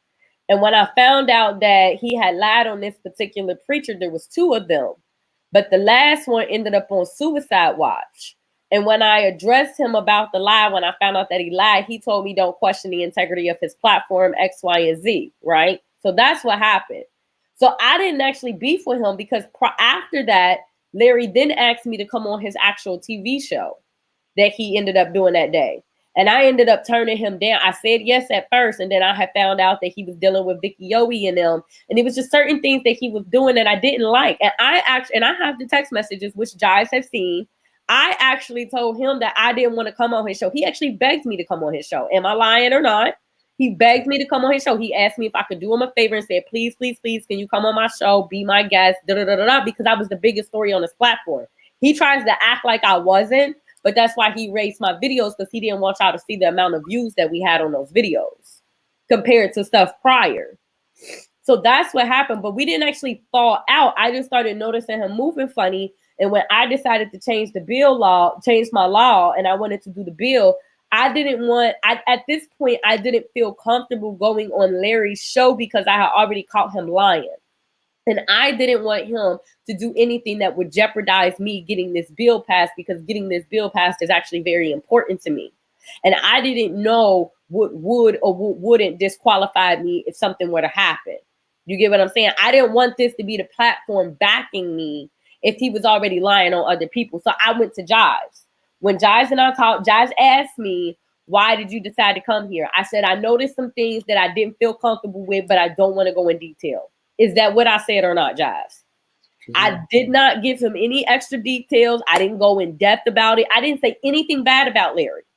We then decided to do that live. And when we did that live, Jives went the hell off. And I told Jives, don't post it. I was actually trying to save Larry from getting his ass read by Jives that day. So it wasn't that I went to Jives and tried to start beef, because I really, truly didn't. Larry and I were still in communication. I just didn't feel comfortable putting something so important to me in the hand of someone that I didn't trust at that level anymore. That's all it was. That's all it was. I didn't do anything to Larry. I didn't lie to him about anything. I didn't do anything. I just began to notice that his character was not matching up to what he was saying. That's all that it was. So again, the common denominator is not me. The common denominator is him. And he literally, my thing is, he said he didn't want to talk about the Bloomer case because he didn't have enough evidence and because he couldn't get them two together. But my whole thing is, he's reported on stories with less evidence. I know, because there were 2 stories that I know of personally that he lied on them and had less evidence. I could tell you at least 6 stories that I have broken on his platform with the text messages to back what I'm saying, where he didn't do any of the research. He took my word based on what I gave him and put the stories out. He didn't research those stories. He just put them out. And one of them I was wrong about. Found out in the end that I was wrong about, not the 2 pastors that he ruined, but it was just other stories. And one of them, I had one of the facts wrong. Oh, but why did I come to Jives? I came to Jives because I have been watching Jives. I've been watching Jives for a while. Mind you, I didn't know that him and Larry was beefing or any of that. But I had been sent a couple clips. There was a young man named Gerald. Hope you're not mad at me for saying your name, Gerald. But a young man named Gerald had actually told me about Jives and about Conscience. And he was like, you should go on both of their platforms. And I have the messages still. He said I should go on both their platforms. I said, well, who was Conscience? I didn't even know who Conscience was. I had heard Jive's name, but I didn't know who Conscience was. So he sent me his stuff. I watched him. I didn't like him. I wasn't a fan. And I ended up going to Jives after watching him. I had a consultation with Jives, basically. I talked to Jives, told Jives what I wanted to do. Me and Jives discussed what the proper steps was. And he never once tried to say like, oh, where's your sex tapes? He never once tried to say like, oh, like he just didn't make me feel uncomfortable. You know, he didn't do anything that made me feel uncomfortable. I felt completely comfortable with him. And that's why I went with him. And he offered actual assistance. He didn't say, oh, well, once you get the bill passed, come to me. He said, hey, I think it's cool what you're doing. How can I help you? Do you need help looking up laws? Do you need this? I like that. For me, it worked for me and what I was trying to do, because I felt like he actually cared about what I had going on. That's why I went to him. And even Jives can tell you how Conscience sits up here and try to make it seem like me and him had this conversation and he dismissed me. That's not true, because Jives has the recording where I hung up on Conscience 2.5 seconds into the conversation because I just didn't feel him. He told me that my experience with Larry was just that he didn't give a fuck about what happened to me. So then I felt no reason to continue talking to him, and I hung up on him. Right or wrong. Hung up on that ass. So for me personally, my whole thing is that Larry has been paid by Bloomer. He is paid by Bloomer. I mean, Bloomer pays him. He's a part of the Prophetic College. And because that's his employer, he can't put anything negative about him. I'm pretty sure he probably signed a D&D there too. If he did it with Smitty, who's to say it's too far-fetched that when he decided to join with the Prophetic College that it's not probably somewhere in his contract that he can't talk about them either. It's probably in the contract because it was peppered in Smitty's, according to him. Why wouldn't it be peppered into Bloomer? I mean, an hour and 4 minutes of the conversation with me, you, and Conscience. You hung up, and Conscience kept talking. So I mean, I have a conversation right here. I did. I hung up and I texted Jives and I said I don't really feel the need to continue talking to him. I didn't. I hung up on him. Hold on, wait a minute. Let's do this. I'm sick of the bullshit now. Earlier was because of a comment that you made on the platform. And I was just saying tread lightly because y'all only have one side of what's going on. Y'all don't have the full story, and Larry's painting a narrative. And my thing is, for Larry to say that this is a fair platform, if it's fair, then why did you block me and then drag me? If you did it to me, how many other victims have you done it to? If you did it to me, how many other victims have you done it to? And we know how many because there's proof in the numbers. So for me, I don't want you to do or not do anything. It's simple. You can be aware, you know what I'm saying? Know what you're dealing with. Just know what you're dealing with going in. Keep your eyes away. Keep your heart open and just be aware. Don't go in there blind thinking like, oh, if Larry pitched me a story, it's because he has this meaning for you. No, honey. It's the reason behind him pitching you that story. That Dewey story, let's pray that never backfires on you. And that Dewey don't decide to sue you. Because if he does, I promise you Larry's not going to help you. So I wouldn't need this up in a way. I live off of an inheritance. I don't even work for a living. I'm just saying in general. This is not me trying to be funny. Again, this is not me. I don't know you. You know what I'm saying? I'm just telling you because Jives said something and then you made your comment. So then I said, okay, because when Jives was first like, tell me, I said, well, if you want to, whatever we got, with your house. He said you didn't want to talk to me because of whatever. And I said, that's fine. It doesn't break or make me one way or another. I don't care. But people should be aware of who they're dealing with and don't be blind going into situations. That's all I'm saying. Other than that, I don't really care what you do or don't do. I just want you to just be aware. Be aware. Keep your guard up. Work, just be aware of what you're dealing with or who you're dealing with. Because everything that glitters damn sure ain't gold. That's it. I'm not trying to tell you to unfollow Larry. I'm not trying to tell you to not deal with him. I'm not trying to tell you don't call him, none of that. You could do whatever you do. I'm going to love you one way or another because you ain't did shit to me. So I'm going to say this then. I am going to speak about all of this on my platform. I'm going to give my honest perspective and critique about what's going on.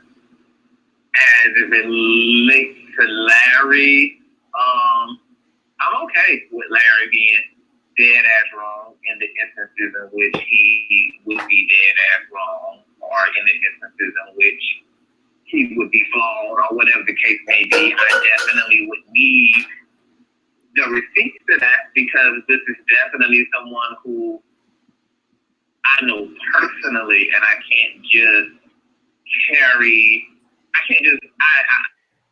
That's enough right there for me.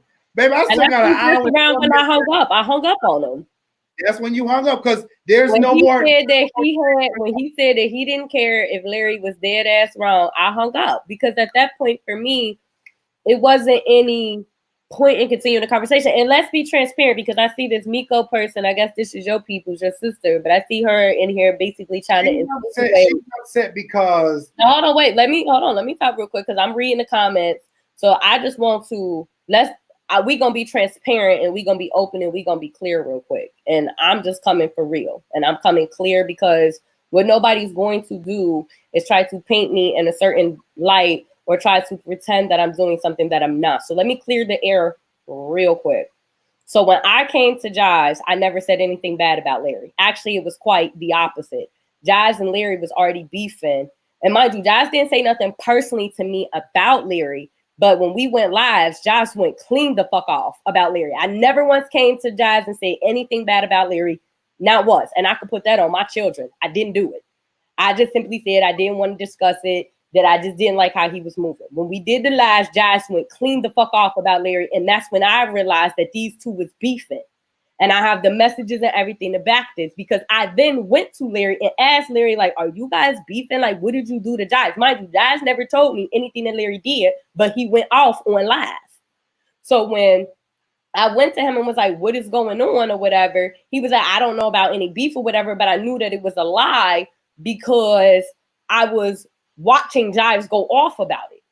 At this point, him and Larry started beefing. I didn't have nothing to do with any of this beef. They was beefing way before me, but I didn't know because I wasn't aware of, I didn't watch King Jives every day.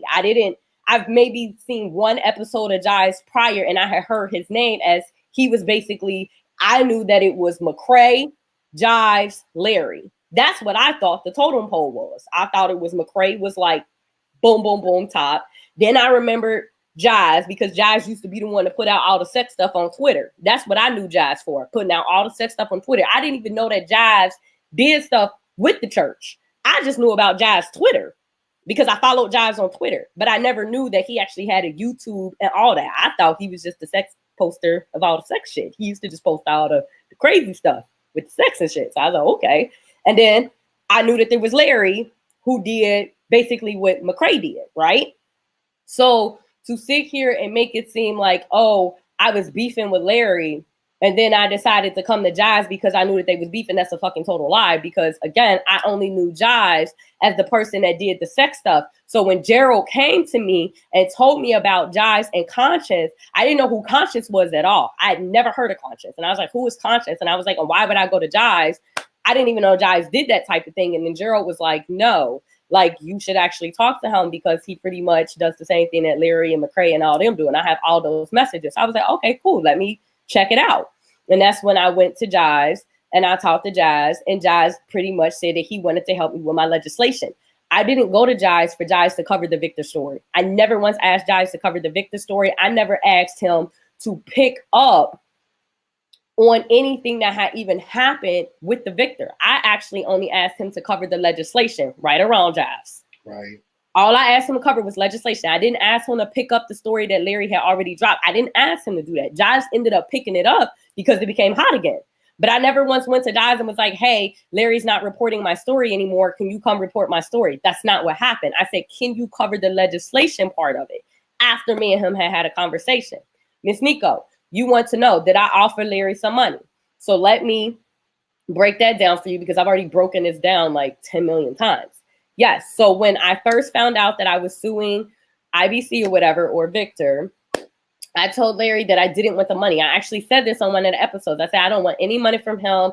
I don't want him to ever be able to say that he made me. I want to donate the money to charity. And Raven's in the comments. Raven knows this because Raven's been following my story since day one. And Raven was like, yes, this is correct. So I said, I didn't want any of the money. And I told you the same thing, guys, and showed you the receipts and everything. So I said, I don't want any of the money. I want to donate it all to charity. So I was going to donate to the Me Too movement. And then I was like, you know what, since Larry has helped me, I can donate to Larry. So I was like, I knew that and I wasn't donating to Larry, him as a person. I was donating to NBN Network, which was supposed to be to help the women, is which he told me that the NBN Network was, right? So I said I wanted to donate to the NBN Network, which I have those text messages as well, which Jives has seen. Was not donating to Larry. I was donating to NBN. So he had told me that, he was starting this whole thing. He wanted to help the women. He was a voice for the women, that this money would go towards lawyers. It would go towards helping people, etc. Because my question to Larry was always, how come you don't have attorneys on retainer? How come you don't have this type of, assistance for the women? So I was like, okay, I would love to donate. So yes, we went through the whole process. Larry signed the paperwork, all that stuff, talked to my attorneys, cool. Everything was cool. Literally, before I even had the money, and before the money even came to me, Larry was, when am I getting the money? When am I getting the money? When am I getting the money? It was to the point where he was contacting my attorney without my permission, asking him about the money. And at this point, I began to get uncomfortable because he was hounding me like I owed him money. Like it wasn't a gift. Like he wasn't hounding me like it was a gift to him. He was hounding me like I literally like owed him some money. And I told him like I wasn't feeling that. Like I wasn't comfortable with it. But then he started reporting differently on my story, painting Victor to be this innocent person after he tried to pit me and Abigail against each other. We ended up believing that he got paid right around Jives because we said this. In the end, you report differently when you get paid. At this point, I no longer felt the need to donate to him because, first of all, you took the joy out of it. One, it was something that I offered. And it was something that I was doing out the kindness of my heart. Now that's something he made me uncomfortable. And then on top of that, he tried to turn Abigail, Victor's wife, against me and tried to pit me and her against each other because Victor had sued him, which he admitted that Victor was trying to sue him. He had sent him out with a cease and desist. So therefore, the whole point is this. No, I do not owe Larry anything. Larry did nothing but report and do his job. That is all Larry did for me. Larry has never raised a cash app for me. Larry has never done a GoFundMe for me. Larry has never so much as he's never done anything. He never helped me in my cases. He was reporting from my court cases as if he was sitting there. So I knew that he was talking to Victor because it could be me, Victor, and our lawyers in the courtroom. And he knows what's going on in the courtroom. And the only people in there is me, Victor, and the lawyers. So when things began to become clear that he was willing to take money and I found out about the Dewey situation, that's when I told Larry back in June, July, that I didn't want to donate to him anymore. So no, it wasn't that, oh, I did Larry dirty or I did something to Larry. If Larry really had a beef and it was really about the money, he would have deaded our friendship in June or July.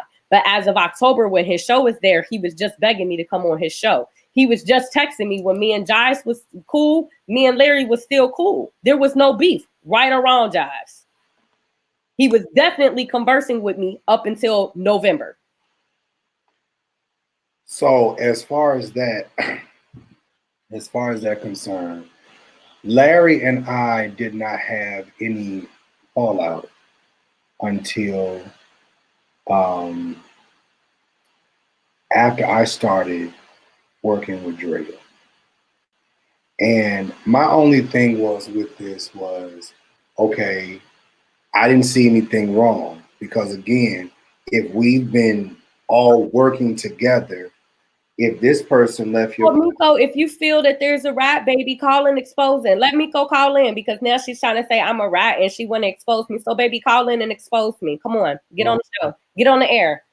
I'm all for it, baby. I'm not, because what you're not going to do is this. I don't want because my whole thing is this. I don't know her. And I know that you speak very highly of her. And you have always spoken highly of her to me. But what she not going to do, I don't care who she is. You're not going to disrespect me and try to paint me out to be somebody that I'm not. Don't sit here and try to, because if we could go there, but I'm really trying to be nice and not do it, don't do it. Because I'm a very analytical person. I use my brain. I know how to use it. And I use the heart that God gave me. I don't care if Jives is your son. You're not going to disrespect me when I've done nothing wrong. I was used in the middle of all of this. And sometimes God allows us to be used to expose bigger things. Because I could say how I was really used in the middle of this, but I'm not going to do that because this ain't the time nor the place for that. But if you want to call in and you want to expose me, let's expose me because exposure is real. You could call in and expose me, but you might expose something else that you probably don't want exposed. And we can go for exposure because we can do exposure for exposure. Because what people fail to realize is I have nothing to hide. I did nothing. They already had their beef way before me. And I knew nothing of it. I knew Jives as the guy that leaked news on Twitter. That is who I knew Jives to be. And until you could show me proof otherwise, until you could find me a text message where I dragged Larry to Jives, you can't do it. Until you could show me where I dragged Jives to Larry, don't do it. So let Miko call in and let Miko ask her questions. Again, this is a fair platform, but what you're not going to do is attack me. Now, I'm all for having an intellectual conversation. From what you've said of her, she seems to be a very intellectual person who could think for herself, and there is nothing wrong with a healthy conversation. If she has questions that she want to ask me outside of the chat, bring her on the air. I am okay with that. But don't disrespect me because I haven't disrespected you and I haven't disrespected anybody, period. And don't sit here and call me a rat when I'm not a rat. I may live in the city of rats, but I'm not a rat. So if you want to call in, you can call my phone and I'll pick up 718-825-8533. And I will answer the phone and you can ask me any question that you would like to ask me. I don't mind. But don't disrespect me because I haven't disrespected you. And don't call me names if you don't know the real tea. It's that simple. Respect is earned around here. We can't have rules for some and not rules for other. Period. So if you want to call, oh wait, I think she called. Did she call? Oh no. Didn't her. Doesn't say if you want to call my phone, I'll answer the phone. We can put you on loudspeaker. I don't mind. Okay, let's try to, because this is exactly what they want. And as irritated as I am at all of this, at Larry, at Conscious, because it's all stupid. At the end of the I'm day, tired of being disrespected, and I'm tired of people sitting here trying to make me out to be the bad person, and I'm tired of people sitting up here trying to say that I'm the common denominator, and I did this and I did that, when I know that I didn't, you know that I didn't, and I'm tired of it, and I'm actually fed up with it, and I'm ready to address it all because I'm tired. Like, it's not cool, it's not fair to me or any aspect whatsoever. All I did was go to another vlogger and ask him for help with covering a simple bill change. That was it. If that makes me a rat, I'll be a rat. If that makes me a snake because I wanted someone that seemed to have some integrity cover something that was important to me and that I didn't want to get messed up, then fine. That's fine. I'll take that. That is okay. listen, hold on, listen. This is, and this, I'm gonna say this because this conversation is about one thing, and this is not about to turn into something totally different. Because I know for a fact when Miko gets on the phone, it's gonna go. And I'm just being honest. It doesn't have to go left. I mean, if it, my whole thing is this: it doesn't have to go left. At the end of the day, if we're going to be an open and transparent platform, let's be an open and transparent platform. There's no. I'm a rational person. I'm not mad at her. Like, at the end of the day, if she considers, or she is your sister, I don't know if you guys are blood, if you guys are just very close, doesn't matter to me. But if she feels that she needs to protect someone that she cares about, I'm okay with that. And again, I am okay with having an intellectual conversation. I'm pretty sure she's capable of having an intellectual conversation. If there's disrespect, then I'll hang up the phone. It's that simple. But I'm an adult and I'm okay with having adult conversations, something that a lot of people were not okay with doing. But what people were not going to do is sit here and try to, again, do the same thing to me that Larisha's people did to me. That's all I'm saying. So if I don't see you won't just let her on the phone, and she want to call in and she got so much to say in the comments, let the girl call on the phone. Right. If you don't think that she could have the conversation, then don't. It don't matter to me. Okay. Let's do this. Hold on. Oh my God. Oh, that's cute. It's all land. Am I on? Hello? Am I on? Yes. Am I on? Yes. Okay, so can she hear me very clear? Yes. To you, little mama. Okay. First of all, I said I smelled the rat. Ain't no punk up in here. And I'm not talking about you. I'm talking about the situation. So let me explain to you why I'm so heated. I'm sick. That's between grown people that's supposed to believe in God. That's number one. Number two, my brother has been attacked ever since he covered your goddamn story. So all I'm asking you is, why did you come to Jives? After you promised Larry money and everything you had going on, you said you didn't know Jives. So after whatever transpired between you and Larry, why did you come to my brother? That was the question. Now, you two flipping the mouth because every time somebody say something, you got something to say. Ain't nobody disrespected you because I respect you. I told many people that you have the right to go around and get a low pass if a nigga is passing out a sexual tape on you. That I agree with on you. But what I'm asking you, and I'm going to ask you again, why did you come to my brother? Are you done? I want to make sure I'm not interrupting. I just get out what you got to say. We gonna be. Make sure you clear. The rant part was not towards you. You need to read, but you too flippy. I'm not talking about you. I don't have to call you. I got my own platform. I could talk about the Andrea Garrison situation right now because I got a lot of women that follow me that are in situations like that, and I could use this for the glory of God. So talk to me and tell me why did you decide to come to my brothers after your separation with Larry? Miko, hold on. Let her talk. Let her talk. No. Because I don't want nobody to take this situation and one, say that I don't have control of my platform. Two, to say that, you know what I'm saying, I'm allowing people to come on and go at each other. I don't want to do that. But that's not what this is. At the end of the day, we having a conversation. Listen, we could be adults. Just because she's high and she going and she yelling, that's fine. Because at the end of the day, I don't take it personal. Because again, you are somebody that she considers to be her people's. So she right, and ask questions. right. So I'm an adult. At the end of the day, I understand that we always express okay? And I'm so heated because I have a lot of anger inside me. It got nothing to do with you, Andrea. It got something to do with the ignorance that's going on between three grown men that sitting up here sharing stories. They all have been sharing stories. Anytime a story becomes public, the story bounces from one commentator to the next. All this hating and this bashing is not godlike. All these commenters and people that actually say they're educated, bouncing back and forth and stirring up the pot, it's not right. It's not right, Andrea, that you had a relationship with a brother and he used that against you. That's not right. But we can go down the line and talk about what's not right, but how many people really want to follow with what's right? Nobody really wants to follow the law of the Lord, period. Everybody out here doing their own thing. But at the end of the day, my brother DeMario is getting affected by all of this, and he has nothing to do with nothing. All he wanted to do was expose this bullcrap in the church.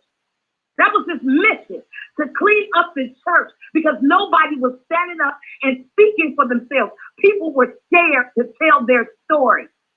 People were bullied by pastors and with higher power, telling people you better be quiet or you're going to get cancer or you're going to die for touching the anointed. People have stories.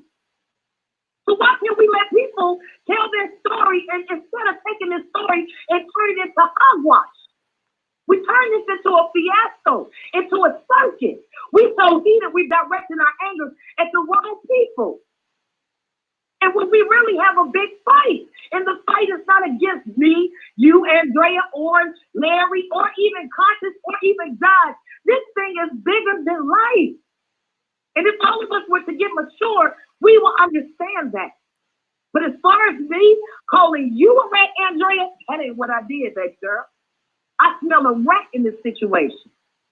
And what I mean by that is something was sent to set up DeMario to go crazy, and everybody's attacking him left and right when all he wants to do is share a story. Well, here's the thing. And now, Miko, hold on 1 second. And since you're on the phone, when I did Miko's story, about 5 years ago, I was attacked. And it was only because I was exposing the foolishness that was going on. When Drea came to me telling me about the legislature, and we started talking about that, again, I was attacked.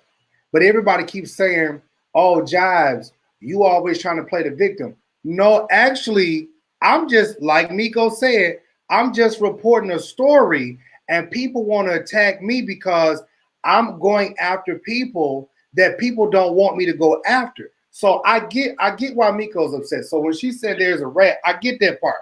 I get it because, again, people want to play like they innocent. Like you got Conscious want to play like he innocent. You got Larry want to play like he innocent. And this is what I told Drea. I said, Drea, let's just focus on your bill. Don't say nothing else about Larry. I said this earlier in the video. I said, let's don't say nothing else about them. But again, here we go again. They're coming at us. And they're coming for me like I did something wrong. And I'm just like, hey. So today, I was done. Because first of all, how the fuck you gonna accuse me of taking money when, bitch, that's all you've done is took money? How the fuck you gonna accuse me of something and doing something when we have already discovered these are the things that you're doing? But I get accused yet last night of going to one of the biggest church networks and taking some money to sit out here and downplay somebody's motherfucking platform. It's ignorance. So then let me just say this then. So back to Miko, what Miko was saying. So again, I'll say this. I can understand. So because I'm reading the comments as everybody's going. I'm an adult, okay? I know how to act like I'm above the age of 6. Fine. You guys say, oh, she's yelling. I don't get why she's... Listen, she's upset. She's feeling away. This is her brother, whatever. Cool, right? I'm not taking it personal because I know when I'm riled up, I go off too, and I don't always necessarily mean it at the person. So let me just address all three of us go off. You go. Oh, wait, let me just address the things that Miko said, and I'll re-answer the questions. But let's address a few things. First, you say that the moment that I came to Jives, Larry and them immediately started attacking Jives. Jives got attacked, Jives got attacked, Jives got attacked. Pause. Jives was not the only one that was attacked. Andrea was attacked as well. Larry never once said anything publicly about me until Jives put out the video dragging the shit out of Larry, and I had to tell Jives to take the video down because I said it wasn't a good look. Did we not have that happen, Jives? We did. So therefore, that was Andrea being a peacemaker. Jives went off on Larry, not about me. He actually went off on Larry about something that happened prior to me that I, again, still to this day, do not know exactly what happened because, as I said, I knew who Jives was, but I knew Jives as the guy from Twitter that used to drop all the sex stuff on Twitter. I didn't know that he was dropping preachers. I just knew that he used to drop a whole bunch of sex shit on Twitter. That's all I knew about Jives. And Gerald, can't think of his last name, but he be in the comments. You know who Gerald is. Gerald can corroborate, basically confirm my story because Jives and Conscious was brought to me from Gerald telling me to go to one of them, and I didn't know who either of them were in the church world. I knew Jives. Said the same thing. I just knew him as the sex Twitter guy. I didn't know Jives as him and Larry doing the same thing. That's not what I put Jives with at that time. So I didn't know anything about them two beefing. So again, so Larry didn't start attacking Jives because of me, maybe because I took my story to him, but that's no different than guys being attacked, Miko, when you went to him.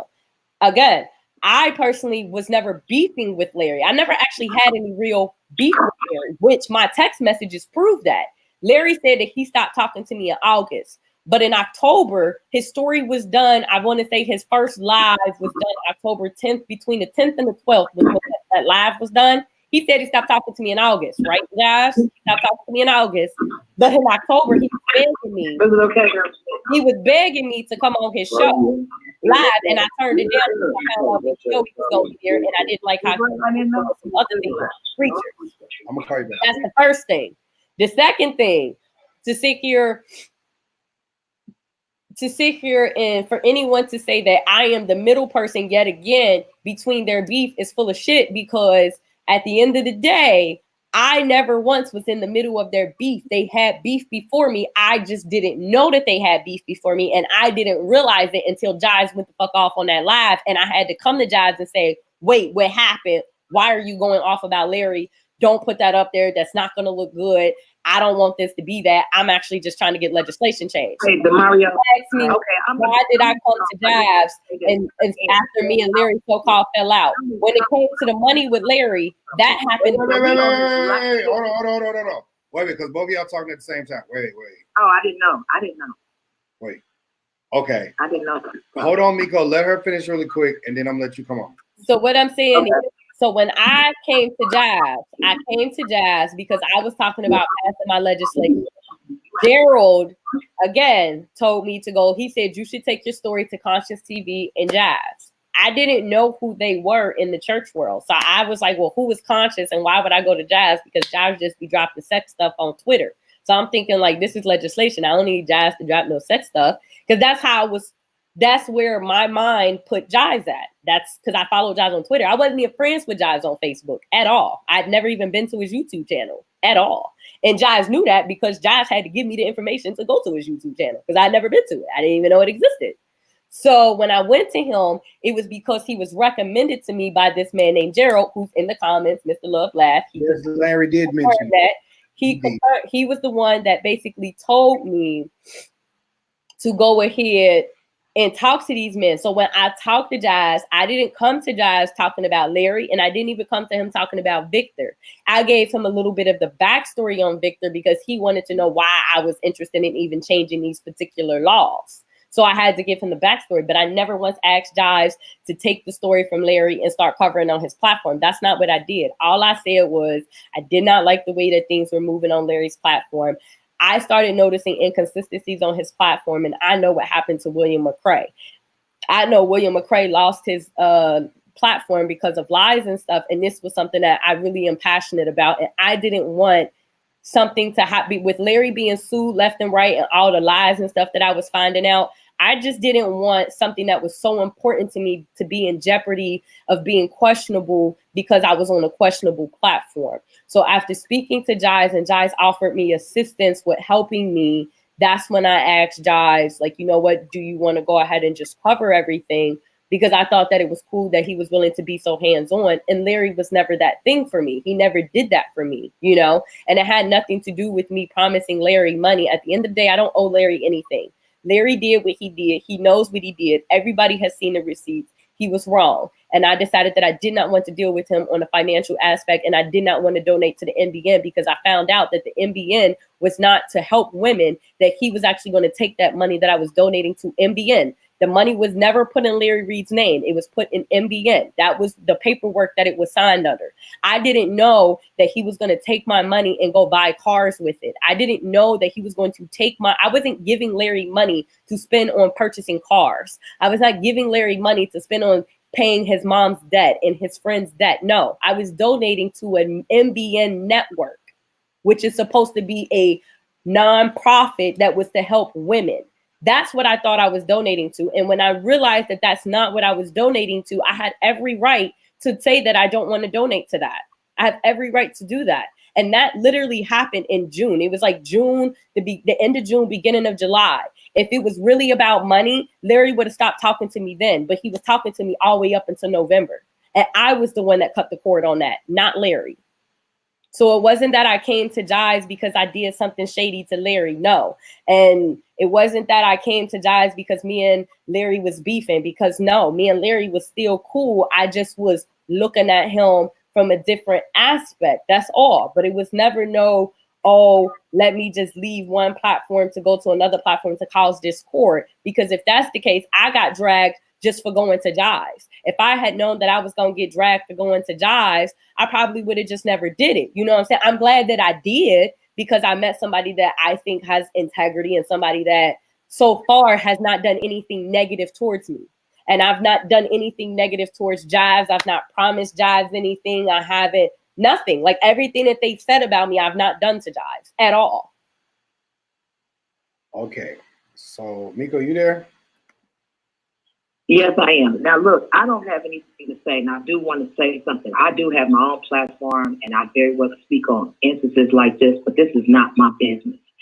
The only reason I want to express this to the followers that I'm upset is because we have 3 Black men. Well, I don't care how many Black men and even women that are on YouTube, period, on social media trying to make money. White people been doing this all day, every day. But what do we do when we get a chance to get on the platform? We tear each other up. This is why this story can't go no further, because we have to settle this. This is not understood, and it's going to keep going and going and going and going. From my understanding, Andrea, from looking from the outside in, when you came to Jives with the story, that set off flames with Larry, period. I don't know, and I was not there during your conversation. I'm sure you had a lot of reasons of why things have happened the way that it did. But from the perspective of everyone that is watching this, it's a lot of people that are disturbed by this. It makes women clutch their pearls. It is really bothering the spirit. It's bringing up the evil in me. I came on 50 because I'm tired of this mess. We got 3 Black men that are trying to pursue a career in journalism, whether it's entertainment of the church, entertainment of the celebrities. Why can't we let these men be great? However, it's a division brought in. And these 3 men can't link up because of these little stories that are allowing people to be wedged up against each other. Everybody's back. Everybody get it. The conscious over here that's breaking it down. We got Larry over here that's telling his lies or truth or whatever he wants to do. Then you got DeMario in the middle that's just reporting what y'all bring to him after he finds out if it is the truth. You forget DeMario's channel is about cleaning up the church. He started this cleanup mess. Whether anybody want to believe it or not, that's right true. That's the truth, Miko. He started this. That's the He truth. started to allow people to stand up for their rights. There were so many people that had stories against these big prophets and these bishops and these pastors that they couldn't talk because they were threatened. They were told they would have cancer. You can't touch the anointed. We'll beat you up. That person's crazy. The same thing you're going through, Andrea, and I know what you're going through. It's called PTSD. You've been through trauma. So all the church people are labeling you and putting an X on your back, like they put an X on my back. I went through the same thing with Juanita. We're talking about hurt people from people that we went to a building, hoping that we can get saved by God, period. Period. You thought you had a man that you loved, and this man deceived you. I could feel that pain. But we don't have compassion for each other as Black people. And that's what disturbs me. We can allow white folks to get on YouTube and get millions of subscribers and millions of dollars, but let one Black person get 10 more thousand subscribers than you, we gonna have a battle. That's what's crazy to me. That's what's insane to me. Not the Andrea story, not the Jimmy Blackcorn story, not none of these damn stories. It's the fact that somebody has a corner on the market and been doing it. The guys ain't changed. He didn't went over into those celebrities. He didn't do nothing else. It's about cleaning up the church. Period. So he's here to help people like you, Andrea. He's here to help people like, I didn't really need Jives. So if I had my own platform, we came in this situation helping each other.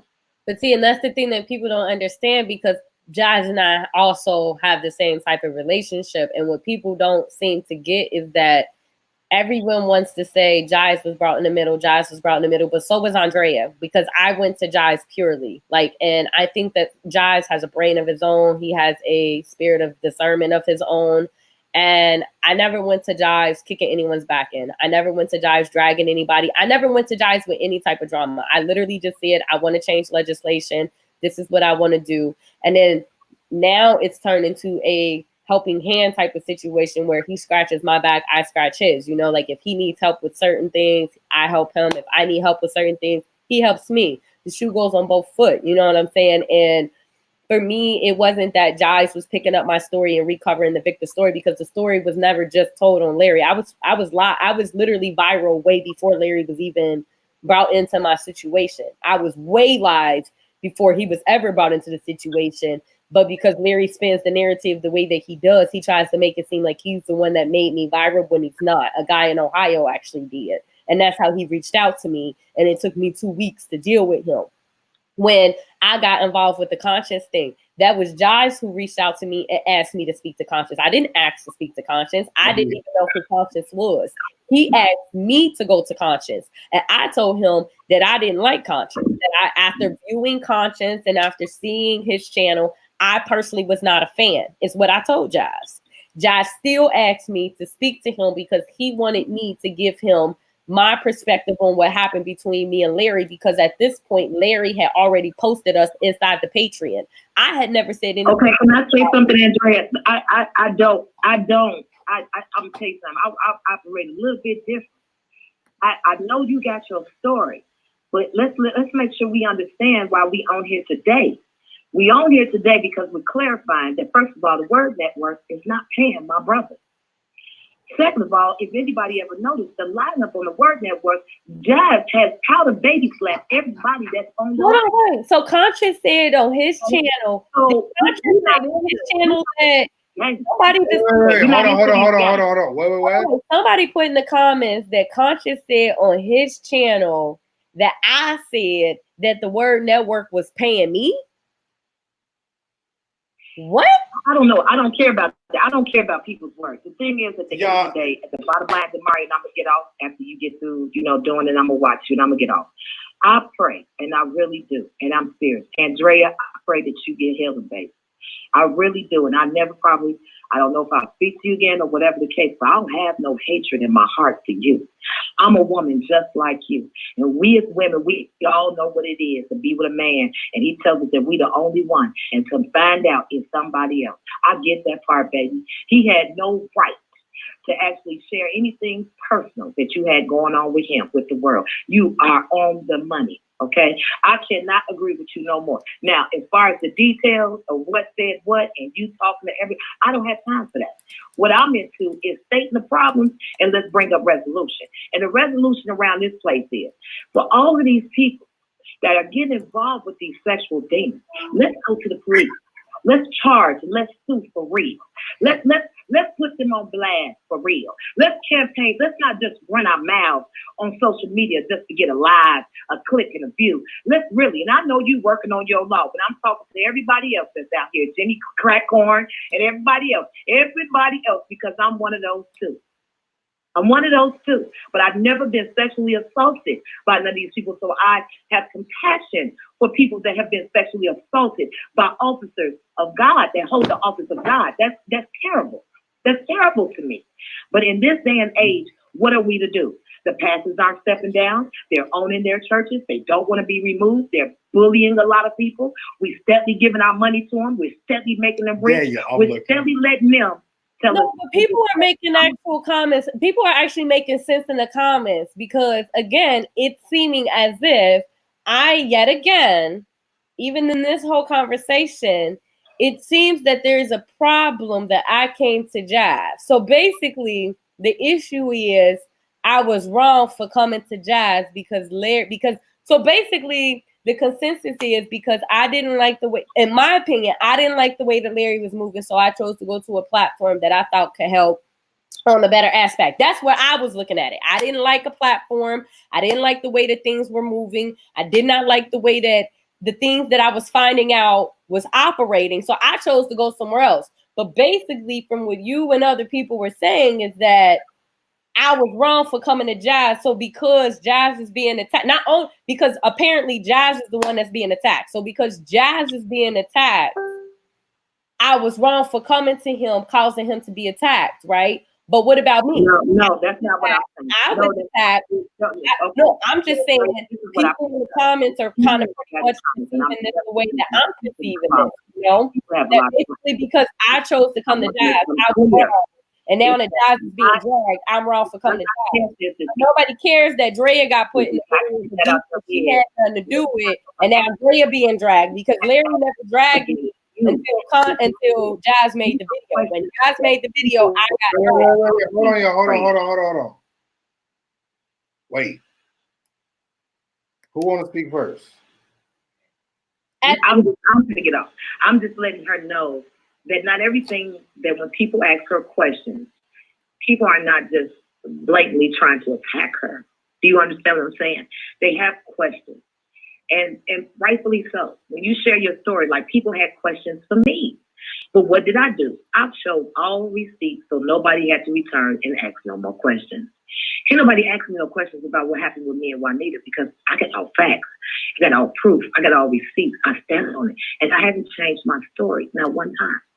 When you are up against people like this that have money and followers and they can make stories disappear and make you just disappear and make the whole world believe you crazy, you've got to have strong receipts and proof to shut the foolery down. You just got to. Other than that, you what do you have? That's what Kelly wants me to call him. Didn't record anything. Nobody will record the race. Nobody. I don't get why people say, where's the proof? But either way, in this day and age, everybody wants receipts. Where's the receipts? Where's the receipts? When I don't understand, back in the day, we would believe if somebody know if they got hurt or not. They would know if they got assaulted or not. They would know if they've been done wrong or not. So we're in a day and age where we even question a victim. Oh, you really didn't get raped. No, not you. You was 19. You really let him do it. We say some of this what we call victim shaming, and it's a shame. But I was going to say victim shame for coming to Jives. But Andrea, the only reason I'm talking to you is because of the pattern. And when I noticed when my brother did cover your story, which he has the right to, and he has the right to fight with you for this law, everything started going crazy.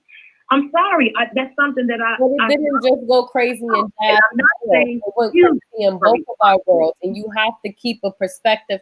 I'm not saying that you're wrong, Miko, for protecting Jives. I think that if that's someone that you consider your brother, that is what friends and family are supposed to do. They're to protect each other. But in the same breath, you cannot, in a sense, shame someone else. Like, okay, let's just put it like this. When I was reading your comments, right, based on what you were saying in the comments, someone started to attack me based on what you were saying, and they were mentioning you. So immediately I'm going to take to the defense because I'm looking at what you're saying, and I'm looking at how people are responding to what you're saying. It's not what you say, it's how you say it. So sure, when you got on the line, hold on, let me finish real quick. When you got on the line, I listened to you. Distracted. And my question was, when you were explaining the story, you do so well. You run on and you run on. Sometimes somebody can get lost in what you're saying, Andrea. Because if I've watched your video, I've watched you rant, and I picked through it just to see your pain. Like anybody else that watched, like, oh my God, that happened to this woman. Let me listen to her. And everybody is listening. So you run on, but yet you don't hear what I'm saying. And the only thing I'm asking is, what I started was, after you and Larry, and I said the word fell off, and maybe that was the wrong word. Why did you choose to come to Jives? Because in my perspective, this is where the feud really started between Jives. But that's not true. That's a false statement because the beef started before me. That's a false statement, though. If you're going to make a statement, you got to have a fair statement. The beef did not start with me. The beef became public with me, but the beef was there prior. So let's be fair real quick. It wasn't that there wasn't any beef. It's just that because I was already such a public figure on Larry's platform, he was offended that I went to Jives, right? He was offended. So whatever beef they had magnified with me and became public. But it wasn't that there wasn't beef. So to say that the beef started with me is, again, unfair because that's not true. There was already beef before me. I just made it public because Larry decided to publicly attack us. So it wasn't that I started the beef. It just got public. But I want you to see from the perspective of the eyes on why people look at you funny. But it's not about that. It's about truth. I don't care how people look at me. I don't care about the truth is that there was beef before me. Right? You got a settlement. You got your thing, right? So you got what you got coming. And then all of a sudden, some money or something happened. Something happened. And all of a sudden, you didn't agree with what he said. But again, that's not true, Nico, because again, the facts say you're not going on facts, you're going on feelings. You have to go on facts. The fact is, the situation with the money happened in June. Jives and I did not link up until November. If it was really about money, Miko, don't you think back in June, Larry would have blasted me? If it was really about money, Miko, Larry would have blasted me in June. Jives has seen the receipts to know that the beef with the money started in June when I found out that I was not donating to an MBN. I was donating to Larry Pocket. Okay, so I get that. That was June.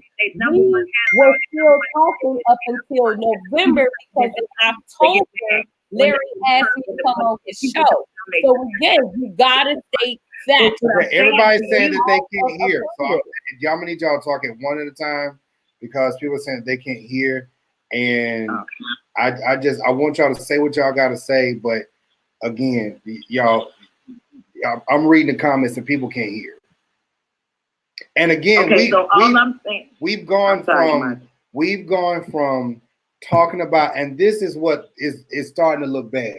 We've gone from talking about this stuff that's going on with Larry. Well, no, people are right, though. They're saying, where is the facts? They're going off of assumption and not facts. Money has nothing to do with it. I'm getting irritated. It's true because the money happened in June.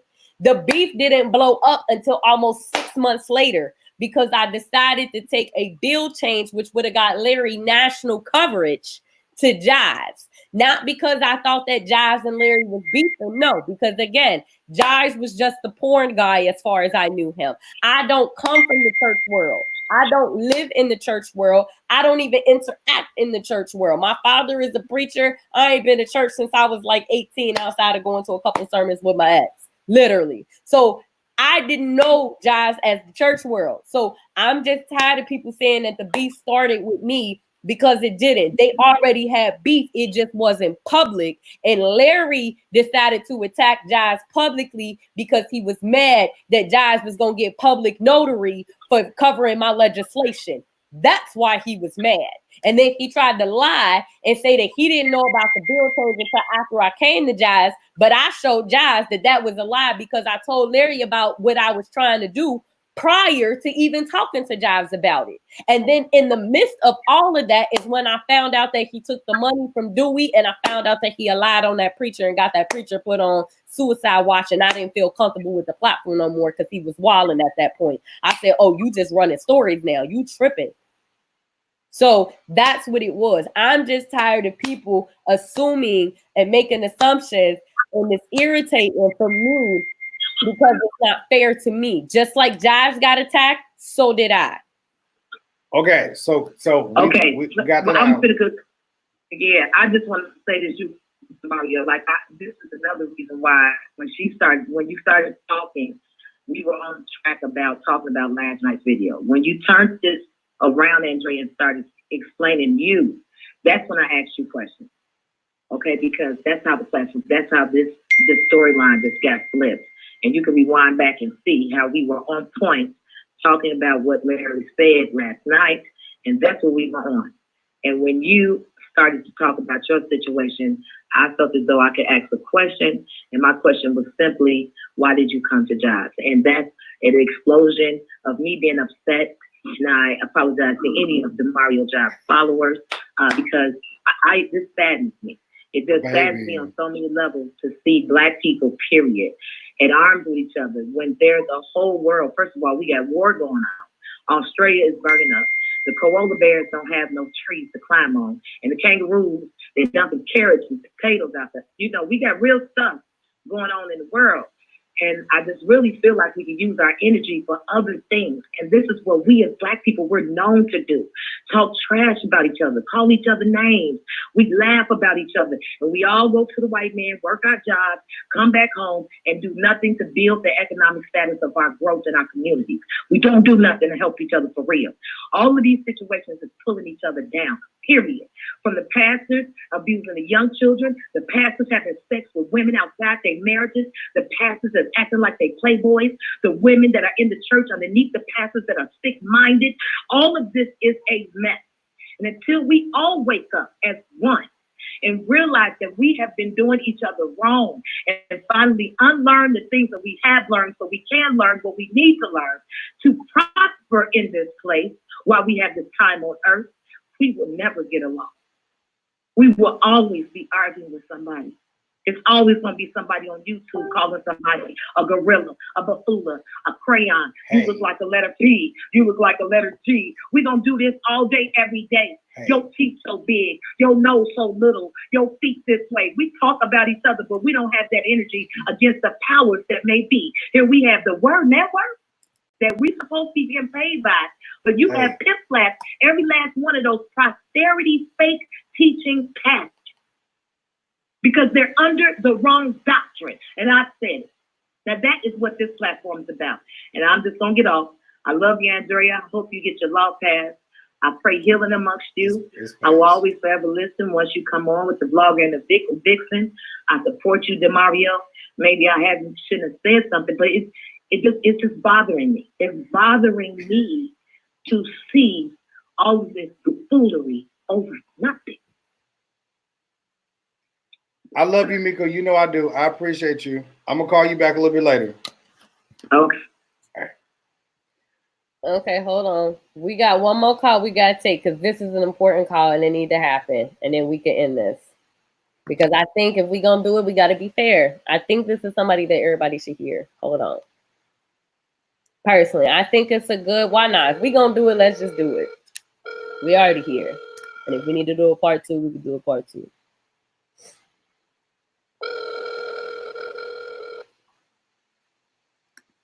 I think I'm trying to call. Baby, conscious call itself going in on me, child. Oh, honey. Oh, honey. How you gonna tell me to call you and then not answer the phone? Is that who I think it is? Oh. Honey, baby, look at this foolishness. This is from the La Pony. This is from the La Pony. Honey, how you gonna call yourself read me and I ain't did nothing to you, boy? And then talking about somebody trying to shade him. I thought I was calling you. No, you're not calling me. Do you need my other cell phone number, or do you? Can y'all hear him just fine, or is that good? Put it towards the thing. Can y'all hear him? Talk. Can you hear me okay? Can you hear him or no? I can hear him. Tell Jives I'm gonna send him my number, and he just needs to put me on so I can hear clearly, because I want people to hear me very well. Okay, text me. I'm gonna do it right now. All right. Okay. That's the voice that they need to hear. Because my whole issue with all of this is just, I have been attacked just as much as you have. And then on top of that, more so because I am a victim. I was dragged 10 times worse than you were ever dragged. And that's just being honest. I was dragged. I mean, now you're being dragged. But prior, when it's all dragged. And then you got, I'm not saying you didn't get dragged. You got dragged. But what I'm saying is people are trying to make this seem like everyone's just trying to make it seem like because I came to you, so simply because somebody's upset that I came to you, I was wrong for coming to you. If that's the case, then that means that most people that go to people for help with something and they get dragged, does that mean that they're wrong for going to that person? Isn't that the whole point of the outlets? That's the whole point of having these platforms. To go to people, and if you get dragged, that's a part of your thing. But it's not like I can't, because just like people think that I was using people to start some beefs. Oh, okay. Yes, we can hear you. Okay, there's a couple of things here, and first of all, let me say congratulations to the vlogger and the Vixen. I appreciate you guys and the work that you do. And you guys know, DeMario, first of all, for those of you that are listening to this broadcast, my name is Marcella. If you're familiar with me, you know that I'm one of Larry Reed's earlier callers and supporters to his program. I sent a long time ago stop supporting Larry, and I have my reasons, and I'll talk about that in a later time. But I think that the reason why some people are confused and they don't really understand is that this is a timeline issue because of how this has been portrayed. And I understand Miko wants for everybody to sort of hold hands and kumbaya, but it's very difficult to do that when you have individuals who are out here spreading an enormous amount of lies. And I'm sorry, there is so much lying going on, and it's because people aren't methodically approaching these subjects. Now, let me be honest. Hold on, wait. Let me clear this up in the comments. Actually, this is not somebody that's on my side, Carmisha. Actually, this is Marcellus. Yeah, and Marcellus is not on my side or anybody's side. Marcellus has always been a sound reason. Marcellus was actually in the comments asking to call in just like Miko was. So don't sit here and try to yet again try to victim shame me or try to make it seem as though I am trying to get people that's on my side. That's not how this goes down. Again, this is a fair platform. If Miko can call in and give her perspective, so can Marcellus. If Dennis wants to call in, so can I mean, obviously, we're not going to take all y'all calls today, but we were fair. If people want to call in, call in. I could have easily said, screw Miko, don't talk to her, whoopty whoopty whoop. But again, I was an adult just like Miko, and I said the same thing to Jives. I'm pretty sure Miko's an adult and can have an intellectual conversation because you said nothing but good about her, and she proved that she can. So don't sit here and do that. Listen to me. First of all, when you're doing this social media stuff, you got to get out of those comments. That's the first thing. Because if you keep reading these comments of everything that everybody says, you'll be constantly every day having to reply to stuff that, is absurd.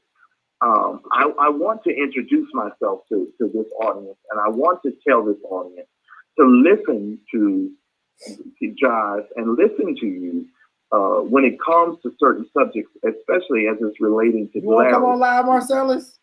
Huh? You want to come on live? Bring Marcellus in. Bring Marcellus in there. 3 people on. You want to come on live? You want to come in here and Oh, tell us? I don't need 3 people because I'm still in my pajamas. I ain't got out of the bed. We in our pajamas too. I don't even think Josh brushed his teeth this morning. Oh, listen, okay, hold on. Let me do this. Let me do this. Because I'm look. Oh Lord, hold on. Let me do this. If you know how to put me on there, you can do it. And I'll hold my phone so you can't really see. Well, no, just talk, then. Just talk. Just go. Go ahead. Okay. All right. Listen to me, you guys. First and foremost, I was a Larry Reed follower long before many of you even know who Larry Reed was. I was following Larry Reed when Larry Reed was driving for Uber. Okay, so you all don't go back that far. You don't know when he was driving for Uber and coming out of the church and doing the stuff that he was doing. I was following Larry a very, very long time. There was a lot of inconsistencies the way that the stories are being told. And the bottom line to it is, regardless of who goes to who to tell their story, they have every right to do so. Exactly. It doesn't, there were some things that transpired between DeMario and William McCray that were outside of Andrea's purview. Exactly. She wasn't able to see those things, so she doesn't know anything about those things. And to be honest, credit goes to DeMario, because DeMario, when the things transpired between him and Larry and William, DeMario didn't even speak about it. He kept silent about those things. He didn't say anything about those things. But Larry got on his platform and started lambasting Andrea, and he started lambasting Mario. And it was one of these things that created a snowball effect. And because people haven't been able to dispute it, because Larry's been going through this process of deleting people and banning people and triggering their videos and trying to get their stuff shut down and all of these types of things, then people haven't been able to really address the issues properly. And so when I approach these subjects and I have these conversations, I have been working in this space for over 10 years. Many of you who are not even familiar with me don't even know a lot of the stories that you found out in the church world. You found out because me and my colleagues and other people like DeMario behind the scenes have been putting these stories to help people to know what's going on in the church community. So my colleagues and I support DeMario behind the scenes. I've never even called into a DeMario program. I've never put myself on social media to let people know I know who DeMario is, but I'm doing it now because I want people to understand and lend some credibility to the statements that DeMario is making and the statements that Andrea is making. The reason why I'm coming on here is to let you know they're not lying on this man. If I actually put out my videos and started talking about how Larry lied on me and what he did to me, because I have my own personal issue with Larry. I didn't come out. I'm not telling people those personal things. I just fall back into the background and I just deal with the subject. But I wanted you all to know that these people are not lying on the man. Now, there might be certain things that Larry is confused about, that he should have came to DeMario and should have came to Andrea and they should have had a conversation. Like he claims and he says all the time that his platform is so that he can have the conversation. So if you're grown and you're a man about how you do things, then you need to be able to have the conversation and address those issues methodically and respectfully. But I know for a fact, it is not myth, and I'm not making up anything on anybody. I know for a fact that Larry is lying about several things. And he lied, and I don't even like Juanita Bynum, and I know he lied on Juanita Bynum on his platform. So, I don't like Juanita Bynum or the Bynamites. So it's not one of these situations where I'm running around here trying to support, Andrea and DeMario just to be on somebody's bandwagon. I've been doing this for over 10 years. Every story that you've heard about a preacher, that you know about a preacher, 9 times out of 10, it came from either me or my colleague or DeMario or William McCray, period. There's nobody else out there in the space that does what we do and how we do it. We've been doing it for over 10 years and we've never been sued. I want you to hear me. Larry has been doing this for the last 2 years and he got lawsuits up to the ling lang. And you know why he has lawsuits? Because he takes money. He doesn't follow the agreements that he's supposed to take. And I never, for the 10 years that I've been out here doing this, I have never been sued. Not once. DeMario, did you hear what I said? What did you say again? I have never been sued. Oh, for the 10 you 10 have not years, been sued. You have not been sued. PimPreacher.com has not been sued. The Old Black Church has not been sued. Charisma Magazine has not been. They always put out the facts. Even when do you remember when I did the story about Brian Karn? When he said that all the gays, God either wipe them out and kill them. I didn't get sued because of that. None of this stuff, because we put out facts and we never had to say allegedly to anything. Right. With Church Folks Revolution, absolutely. Church Folks Revolution, Pimp Preacher, right. Now here's another thing. And this is something that somebody had to remind me of the other day.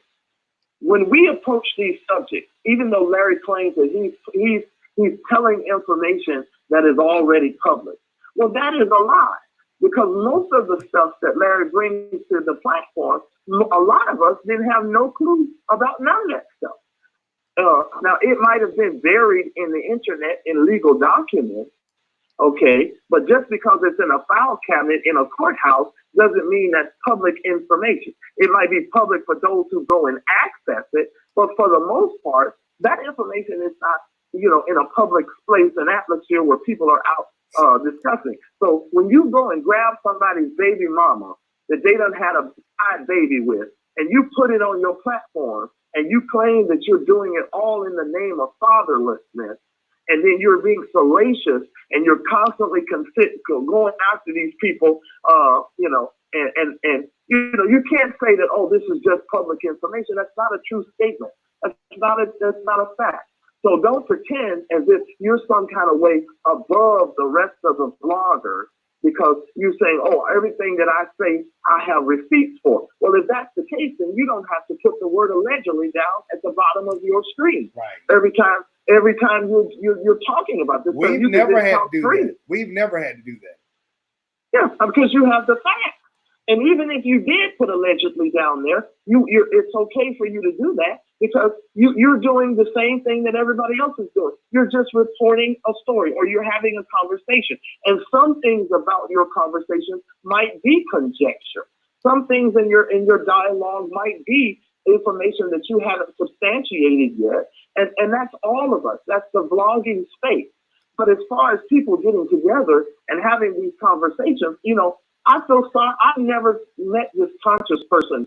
I've never been to his channel. I don't know anything about him. The only thing that I can say is I feel sorry for people who do not understand how to stand on their own 2 feet. Because I know clearly that Larry is feeding that young man stuff, and Larry is sort of taking his hands off, pretending as if he didn't do anything. And it's absurd. So he's using that young man to come back and beat up on you all, and that other gentleman that just popped up, I think his name is Daryl, who just popped up. Because see, people send me stuff all over across the country. People don't send me stuff just because I'm, space that I'm in. So I feel sorry for that young man because Larry exposed him to a legal liability. I don't know if he knows that or not. When he started reporting on that E. Julie Smith story, that was wrong. And honestly, if somebody wanted to go after Larry, they can just simply let the courts know what Larry did as far as taking that story over to that young man and giving that young man all of that stuff. Because just like you, Andrea, he doesn't come from the church community. He doesn't know what's going on in the institutional church. He doesn't have a clue. DeMario does. The other people that DeMario just named a few minutes ago, we all do because we come and we exist in that world, so we understand it. So my thing with Andrea is this. She has a right to go wherever she wants to tell her story, point blank and period. The argument between Larry and DeMario did not start with Andrea. It was already smoldering in the background, but after Larry went after DeMario for talking to Andrea, then everything just sort of spilled out of it, came out of that.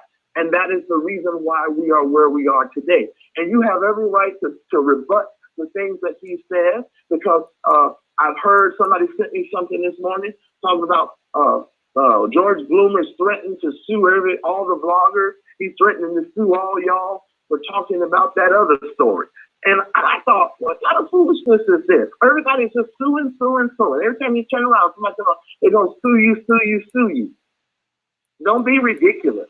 Don't be ridiculous. If you did something, clear it up. You can clearly come out and say, I did not sleep or have sex with that young man, and that was in the story. But you guys say things like Eddie Long, I got 5 loose stones and I ain't threw one rock yet. That's the kind of mentality that y'all have. Y'all come out here and you say stuff and you use all of this, code language, and then folks are supposed to try to decipher what you're talking about. If you didn't do it, come out and say, I did not do this. And the bottom line is that young lady doesn't have to share her money with anyone. And what kind of man would ask a woman who has been through what Andrea has been through to give him the kind of money that he was expecting from her? What did he do except make videos on Facebook and YouTube that constituted him to get that kind of money from her? What kind of person would demand that kind of money? Don't be ridiculous. So, and Marcellus, because Marcellus, you and I have talked. What you're doing, fighting the good fight. Make sure that you put out the information, and since you want to come to a resolve. And here's another thing, because I heard Miko say this, and I want to answer this. I'm always amazed that when people who come to the internet to highlight the problem, you all always want the people on the internet to come up with the solution. You want the vlogger to solve the problem. The vlogger isn't here to solve the problem. The vlogger is here to highlight the fact that there is a problem. And collectively, people should be able to come together to create a resolve. But as far as the church community is concerned, the way you solve and you come to a resolve is you stop supporting this foolishness. Many of you are sitting here and you come to these videos and you come to this stuff and you will turn right around and go give Larry your money and give Bernard Jordan your money and give these people your money. You're funding the dysfunction. So if you want to cut out all of the foolishness, stop funding the dysfunction. Stop giving them your money. Stop supporting people that you know are clearly telling lies. Now, don't think for 1 minute that I will not address any one of you who comes back and says anything contrary, because as you all love, I have every bit of proof that the man lied on me. He lied on me on his program, which is shameful. And instead of him apologizing for it and being a man about it, he just went on this tyrant. You all need to stop funding the dysfunction, because the moment you stop funding the dysfunction, the whole kit and caboodle falls down to the ground. And that's all I have to say. Andrea, keep telling your story, but stop reading these comments, because if you keep reading all these dark comments, you're going to be mad all day. And just don't address some of them. The rest of them you're going to have to overlook. I address Miko because I know he is, Jives always talks about Miko. Like, I know that that's somebody that, he care about. So, she was asking questions, and I just wanted to pretty much let her understand, as well as everybody else, that it's not that I started a beef between anybody. The beef was there before me. The beef just became public because somebody was mad that they wasn't going to get the national coverage that they thought they was going to get. And then they tried to highlight it with, Andrea didn't give me any money. Which, like you said, fellas, because when I actually came to you, fellas, about it, you had me send my receipts to you as well. And what everything between Larry and I, when it came monetary-wise, that happened in June or July. Larry was begging me to be on this show in October. So if it was really about money, we would have been discussing this last June or July, not currently in December, January. You get what I'm saying? So that was just an excuse to throw out there to try to discredit me what it was. Well, Andrea, I'll put it to you this way. The flat out honest truth about this is Larry is a liar. And I said it publicly, and I'll say it loud and proud. Larry is a liar, and it is shameful that he's doing this whole kind of cleanup job, because people are able to address him and address his lies. He has lied in an enormous amount, and to be honest with you, my people are like, they're so big, they're sitting back and they're watching all of this, and they're like, okay, you know what? We could tear this down in 5 minutes if we really wanted to. We already have a whole lot of things, but we're like, okay, no, we're gonna take a step back, because while Larry is accusing you guys of putting his name in y'all videos and all this stuff, well, Larry does the same thing. The same thing. He does the exact same thing. So everything he accusing you guys of, he's doing himself. So everybody on this internet is trying to get views and clicks. Everybody is trying to be heard and have their voice heard. And while he is upping his subscription numbers, all the rest of y'all are upping y'all subscription numbers too. So while he's sitting over here complaining, thinking that he's the top dog on the hill, he doesn't understand, if a man builds his house on sand, it's going to come crumbling down eventually. And I'm sorry, you can have 90,000 people following you. That doesn't necessarily mean 90,000 people like you and believe you. That just means 90,000 people have got their eye on you, and they're watching you, and they're listening to what you're saying, because trust and believe, sir, this is only the beginning of dealing with Larry Reed. Well, you know what? Somebody said to me, and this is somebody who Larry Reed has affected in a very bad way, without me putting out too much information, has affected in a very bad, negative way. They said to me, they said, you know what, Mario? They said, I'm only calling you to check on you to see how you're doing. I know what you're dealing with is very crazy. They said, but trust me, it never fails. Larry Reed will self-destruct. It may take a few weeks, a month, but he will self-destruct. Now, Marcellus, thank you so much for calling. I appreciate it, because we're getting ready to be done in a second, because everybody's texting me about what this little boy didn't say it, and I'm just want to, I ain't even got no more God bless you. No more God bless you. Marcellus, did you have something else? No, the only thing I want to say to all your listeners and followers right now is hit the subscribe button. If this is on YouTube, if this is on Facebook, you need to hit the like button. You need to support this program. You need to support Andrea.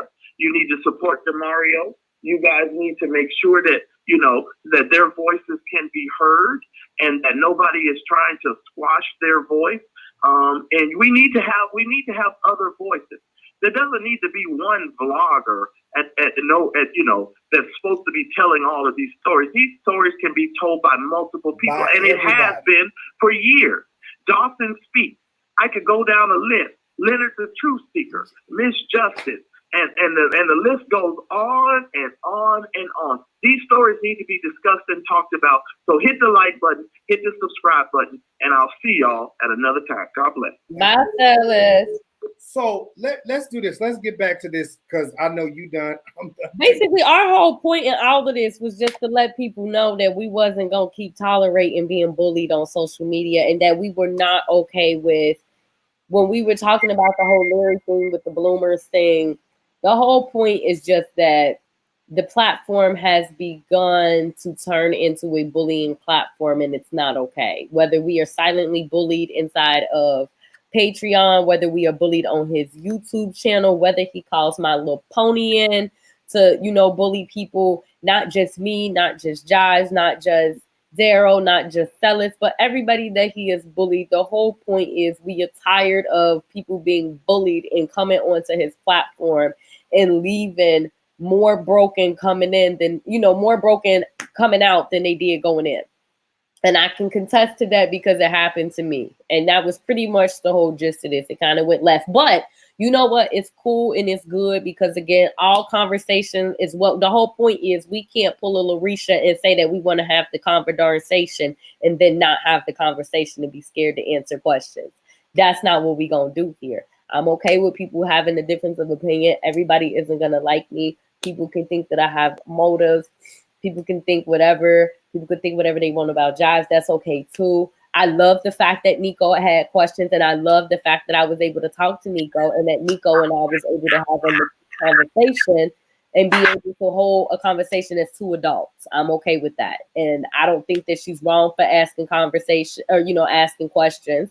And I'm glad that she had, that she was able to ask her stuff without being blocked, because unlike some platforms, we really are a fair platform. And y'all not going to always agree with what I have to say. You're not going to always agree with what Jives have to say. And as long as the respect is there and as long as the love is there, we okay with having a real conversation. So, Nico, thank you. I'm glad that you asked the questions you did, because I was able to answer. And what people took from that, that's fine, but that's what this is about. Let's have a real conversation about stuff that's going on. All right. So I'm going to say this and we'll be done. I am so tickled. So a friend of mine, I love him so dearly. I love you, Mike. Thank you. Mike just sent me some. So, baby, let me read this to y'all. Okay, no, I'm not going to do this. I'm not going to, because I don't want to sing y'all there. But what happened? Okay, so apparently, I can't make this shit up. So My Little Pony wants to tell me that he blames me for not healing and allowing whatever foolishness, and Larry's not the one to blame, and I should just come back home now. Girl, let me tell you right now, what I am not about to do. I'm not about to play with conscience. I'm not about to play with conscience. Listen, one thing I do appreciate what we're doing, Drea, is that we're able to have a conversation. We start in the beginning, we started this talking about the foolishness and breaking down the lies for the people to understand, period. At the end of the day, you're being blamed, I'm being blamed, but the common denominator really is Larry. Because again, my beef was way before you. You know what I'm saying? My beef with Larry was way before you. And I've had this issue. Anybody who's followed me knows that I've always had an issue with Larry stealing stories. Am I right in these comments? Y'all say something. Preaching better than y'all responded. And so when he did it again, we were talking about the Victor story. And I said publicly, I said, this raggedy bitch better not motherfucking say something. Did I not say that? Did I not say it, Drea? Mm-hmm. Because that's what people don't get. It wasn't that you started covering the Victor story. You was covering the bill change. The only reason you started covering the Victor story is because Larry tried to say that I lied. And I didn't even ask you to do that. You did that out of your own integrity. You was like, how dare you call this girl a liar, and you've been covering her for years. That's how you started covering the Victor story. You didn't start covering it because I asked you to. You started covering it because Larry removed me from the platform because he didn't want people to see that I was his biggest story. When I told people to go look at them statistics and go look at them numbers, he deleted it. And you was like, how you going to delete her story and call her a liar and then turn around and try to cover the story? Yup. That's what happened. And so the thing is this. We've stated facts. We've stated what's going on. And here's the thing. Don't get sidetracked, y'all, talking about, well, Andrea this, Andrea that. Listen, take Andrea out the equation and focus on King Jives at the matter. And the fact that I said, here again is another man. And you know what? I think I'm gonna tickle my own self. Sweet baby Jesus conscious, this is really cute. This is really cute. But let me explain something to you. And that's this. You can't drag me, talk about me, drag me through the mud. I'm every bitch punk, but you still want to protect and be friends with somebody that's clearly a liar. Now, I don't know if he's promised to put you up somewhere where he ain't at or whatever the case may be, but I'm going to tell you like this right here. I don't know what world.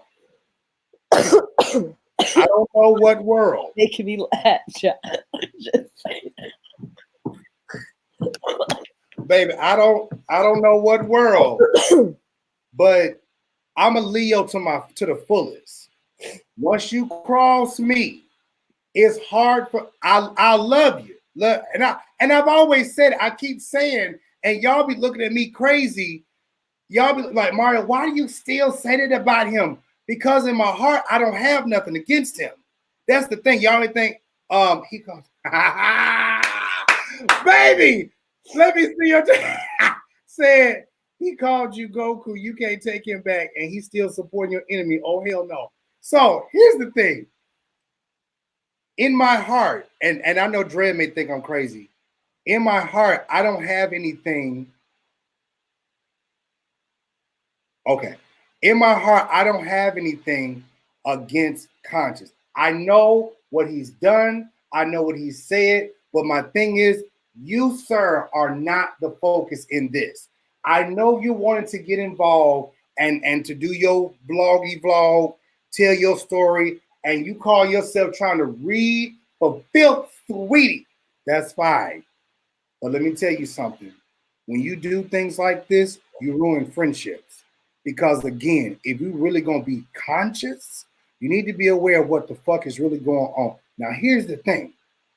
Was Andrea lying? I need you to ask yourself that. Was Andrea lying about anything that she said or did? Hell no. Because one thing about it, if she was such a liar, why did Larry take her story? If she was such a liar, her story is everywhere and it's in Congress. And she won a lawsuit and she's getting a bill passed in Congress. So I'm quite sure there are enough lawyers, detectives all over the world that have dealt with things like this. And they could have said, you know what? We found some loopholes. We seen some lies. We not fucking with her, period.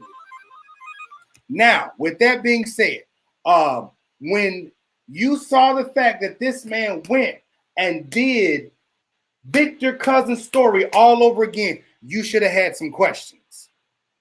You should have had some questions because why would you call this woman a liar, but go and talk to these women over here who are in the same place? And then now you're saying, oh, I didn't call her a liar. Oh, I didn't call her a liar. No. I didn't call her a liar. I didn't say she was a victim. I didn't say, huh? And then, so again, this is why I told Drea a while back. Let us keep moving forward because at this point right now, we can't pay no attention to the ignorant ass people that want to come in the comments and talk stupid because at the end of the day, if we speak in truth, truth will always prevail, period. Am I right or am I wrong, Drea? Right. I'm sorry. I'm just burning sage down the timeline. But Do I have a church on the line? Okay. You said y'all act like, period. Listen, so I have always had stories to fall in my lap. I remember when I did my sister Miko's story, that came to me. Dre, you came to me. And I did it and I had to fight through it. A lot of people have been with me for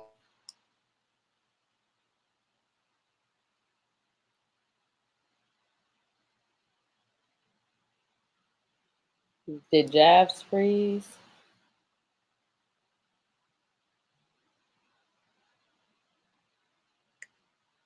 a long time. You're freezing, Jives. You hear me? Okay, I don't know what happened. You like frozen. You were like buffering or something. Okay, we back. But every time I do these stories, now, Drea, I will say this in your defense.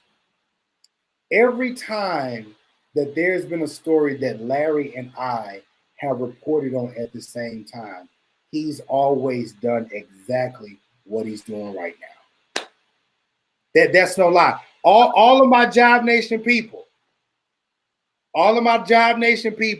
that's watching this, am I lying or am I telling the truth? Every time Larisha and I have had a story and we reported on it generally at the same time, he's done this every single time. So, anyways, so we came on today to talk about this mess. Drea broke it down and said what she said, and it's true. And I said this last night, and again, I really have, and y'all may say I'm dumb, y'all, and it's not that I'm in love with this boy. It's just that y'all, I don't want people in a fight that they don't have to be in. Period. But this has been a complete mess, and everybody wants to roll along with it. And it's mighty funny that you want to get on your wall, little baby pony, and you want to drag me. And I have yet, I'm even in my frustration, I have yet to drag you. But that's okay though. That's okay though. God bless you, and I mean that in the most positive way. I don't mean God bless you, like fuck you, but I mean go on your way and do your thing. And as I said in my last comment to him, honey, if you feel comfortable in doing what you do, hey, it is what it is. I'm not about to keep doing this. What we're doing, we're trying to help so many people. But again, people, whatever Drea has going on, I do know. Whatever Drea has going on, people are upset because I'm in the picture now. I ain't got nothing to do with that. I ain't got nothing to do with that. Drea got some connections. For real legit connections. God damn it. For real legit connections. I ain't asked Drea for a goddamn thing. Period. And Drea asked Jives for a goddamn thing. I ain't asked her for nothing. Honey, I'm a homosexual, so I asked her for no cootie cat. Exactly. And that's the thing that people fail to realize is that people hate to see beautiful things connect together, is all it is. People hate to see, because right. I got connections, Jives got connections. Jives got connections for certain things that I need. I have connections with Jives needs. And people don't like to see people coming together to try to do something positive. And it's that simple. And at the end of the day, this man is a bully. He has become a cyber bully. He got My Little Pony in them, and his, that he got in their pockets, or they in his pockets, or whatever the case may be. But you know what? It's all right with me, because again, it's not what you call me; it's what I answer to, and it's the same thing for Jives. And at the end of the day, moves are going to be made with or without a YouTube, with or without a Facebook. Things are still going to happen, and things are still going to progress no matter what. And that's all that matters. And the goal is to expose the bullshit, all while helping the next person. And I'm not going to stop, because I really don't care to deal with the church stuff anymore. I've actually moved over into legislative politics and trying to help people who are in the legal system. I said that. I'm sitting up here dealing with this Dominic situation, and that's what I'm going to do. Like I said, Larisha and Little Baby Pony can do whatever. It is what it is. At this point, I've been keeping my spirit right, if that makes any sense to anybody. I had to keep my spirit right, because dealing with this stuff, it can get very toxic. Again, like y'all may say, Mario, why do you even say nice stuff towards conscience and even say all this? Because again, baby, when I don't have no beef or quarrel with you, I really don't. Now you can make it a beef, but we ain't got no beef. So anyways, light and love to you. Light and love to you. And it is what it is. And people can take this and do exactly what they want to do. And I really do mean that. Drea? I'm just burning sage, y'all. I'm about to go ahead and burn some sage, some frankincense and myrrh. I should have burned it while I was alive. I already had it burning for us. Don't even worry. It was a burning. It was a burning. But sorry, y'all. I'm like super congested. But no, I mean, this is pretty much, that was it. We just wanted to just let y'all know. Ain't nobody got time for the bullshit in my sweet brown voice. Ain't nobody got time for that. Ain't nobody got time for that. People can say what they want. People can feel how they want. This will be the only blog. Well, I won't say the only. Let us not lie early on in the show. But this will not be what our show is about. We just wanted to address the shenanigans, especially more or less because I got so upset last night with how a victim was really like real life shamed hardcore, and it just wasn't cool, and it hurt my feelings. Like it really did. It really bothered me. It really hurt my feelings to hear someone come at a victim the way that he, was addressed. So we decided to just address this publicly because these people have become bullies. They are bullies. They're trying to pit everyone against each other. And for real, what it really was when Larry couldn't keep me from Jives, coming to Jives channel, he tried to put Jives against me. And when that didn't work, he decided to get Conscious. And when Conscious took the bait and decided to start attacking people, he knew he tried to attack me, and I shut that ass down. Then he tried to attack somebody that actually had cared about him, and he knew what he was doing. So you guys see how it goes. It's a ripple effect. But for me personally, I refuse to become the people that hurt me. I refuse to become like these people. And I just personally want to be the difference and the change that I want to see in others. I'm not That's all we've been saying. That's all I want. I'm not out here to hurt nobody. I don't get the impression that Jives is out here to hurt nobody. And I have a question, Trey. I have a question. Let me call my imaginary weed girl. Yes, my little pony. What you want, my little pony? I have been talking about this stuff with Dominique Williams. Mm-hmm. You see, I'm still getting attacked because of that. Ain't nobody saying nothing about that. And that's something worth talking about. Mm-hmm. You know what I'm saying? But it's not discord, is what it is. It's this, chaos always tries to trump all. Girl. What you want to know, my little pony? I got to send you these screenshots, boy. You working me with this weed. Baby, I got to send you these screenshots. Next time you with Ish, you got to put that out for Ish. Because Ish going to be like, he got long weed. So I got to send you this. This thing needs to be washed. Jesus. No, I got to send you this. I got to send you these screenshots. You know what? Here's what I want to do, because I do believe in what we're doing. And that's just the truth. I do believe in what we're doing.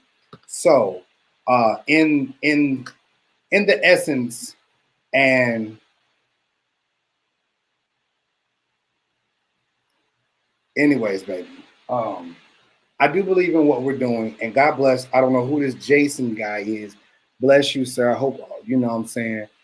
You know what somebody said to me? Somebody had said to me, because you know who said it, because I told you earlier, but I don't want to put them in nothing. But that person said to me, when we was talking about like the channels and stuff, and he was talking about how he thought it was a good idea, like with what we were doing or whatever. Something he had said to me was, analyze everything that they're doing wrong. Like at the end of the day, these are the people that, for me, as far as I'm concerned, these are the people that laid the foundation, because they claim to be doing the thing that I said I want to do. And I want to make a difference, and I want to make a change, right? And I'm watching the things that these people are doing and the mistakes. I'm sorry. I'm learning from it. And the one thing that I respect in the end is I do like the fact that you guys do have a lot of questions, because we don't want y'all to be mindless drones. That's the whole point. We don't want you to just take what we say for gold and run with it. No, because that's how you get the LRL family and the unconscious folks. They don't ask no questions. They just take it for gold. I like the fact that we are able to sit down and have real conversations, because that's what we want to create. We want to create a community of woke folks that can maneuver. Like at the end of the day, I can learn something from all y'all. Y'all might see something that I'm doing that maybe I don't see. Like, the thing I like about Jives, if I'm cutting up, Jives will call me in a heartbeat and be like, Drea, snatch me right by my ponytail. And I do the same thing to him. And I like friends like that, and I like people like that. Like y'all may see something and shoot, we get defensive. That's what we do, because that's natural instinct. But don't think that for 2 seconds that we're not seeing what y'all saying and not sometimes applying it and using it. Because Josh has had to snatch me by my ponytail a couple times. Yeah. But listen. Y'all know me. Y'all know how I am. Y'all know how I get down. This has been good. This has been fun, and we will do it again, because I do believe that when we do try to do something positive, there's going to always be negative friction out here. And it's okay. Again, I'm going to say this. We got to get off. I got to go get my kids. I didn't even realize what time it is. Why we been on here this long? It's 2:31. Bruh, bye. Y'all playing. I got to go get Love y'all, Father, we thank you now. We ask you for your love and grace and kindness. Be with us as we leave this live, but never your presence. God, help somebody just to be encouraged by what has happened today. And that may sound like the wrong thing to say, but we're trying to do something positive. And I know the enemy tried to come in and in the comments and all of this stuff and create havoc. But Lord, we let something that each and every one thing that everybody said be received in some kind of way. We bless you now and we give you the praise. In your name we pray. Amen. Amen. All right, y'all. Juices. Bye.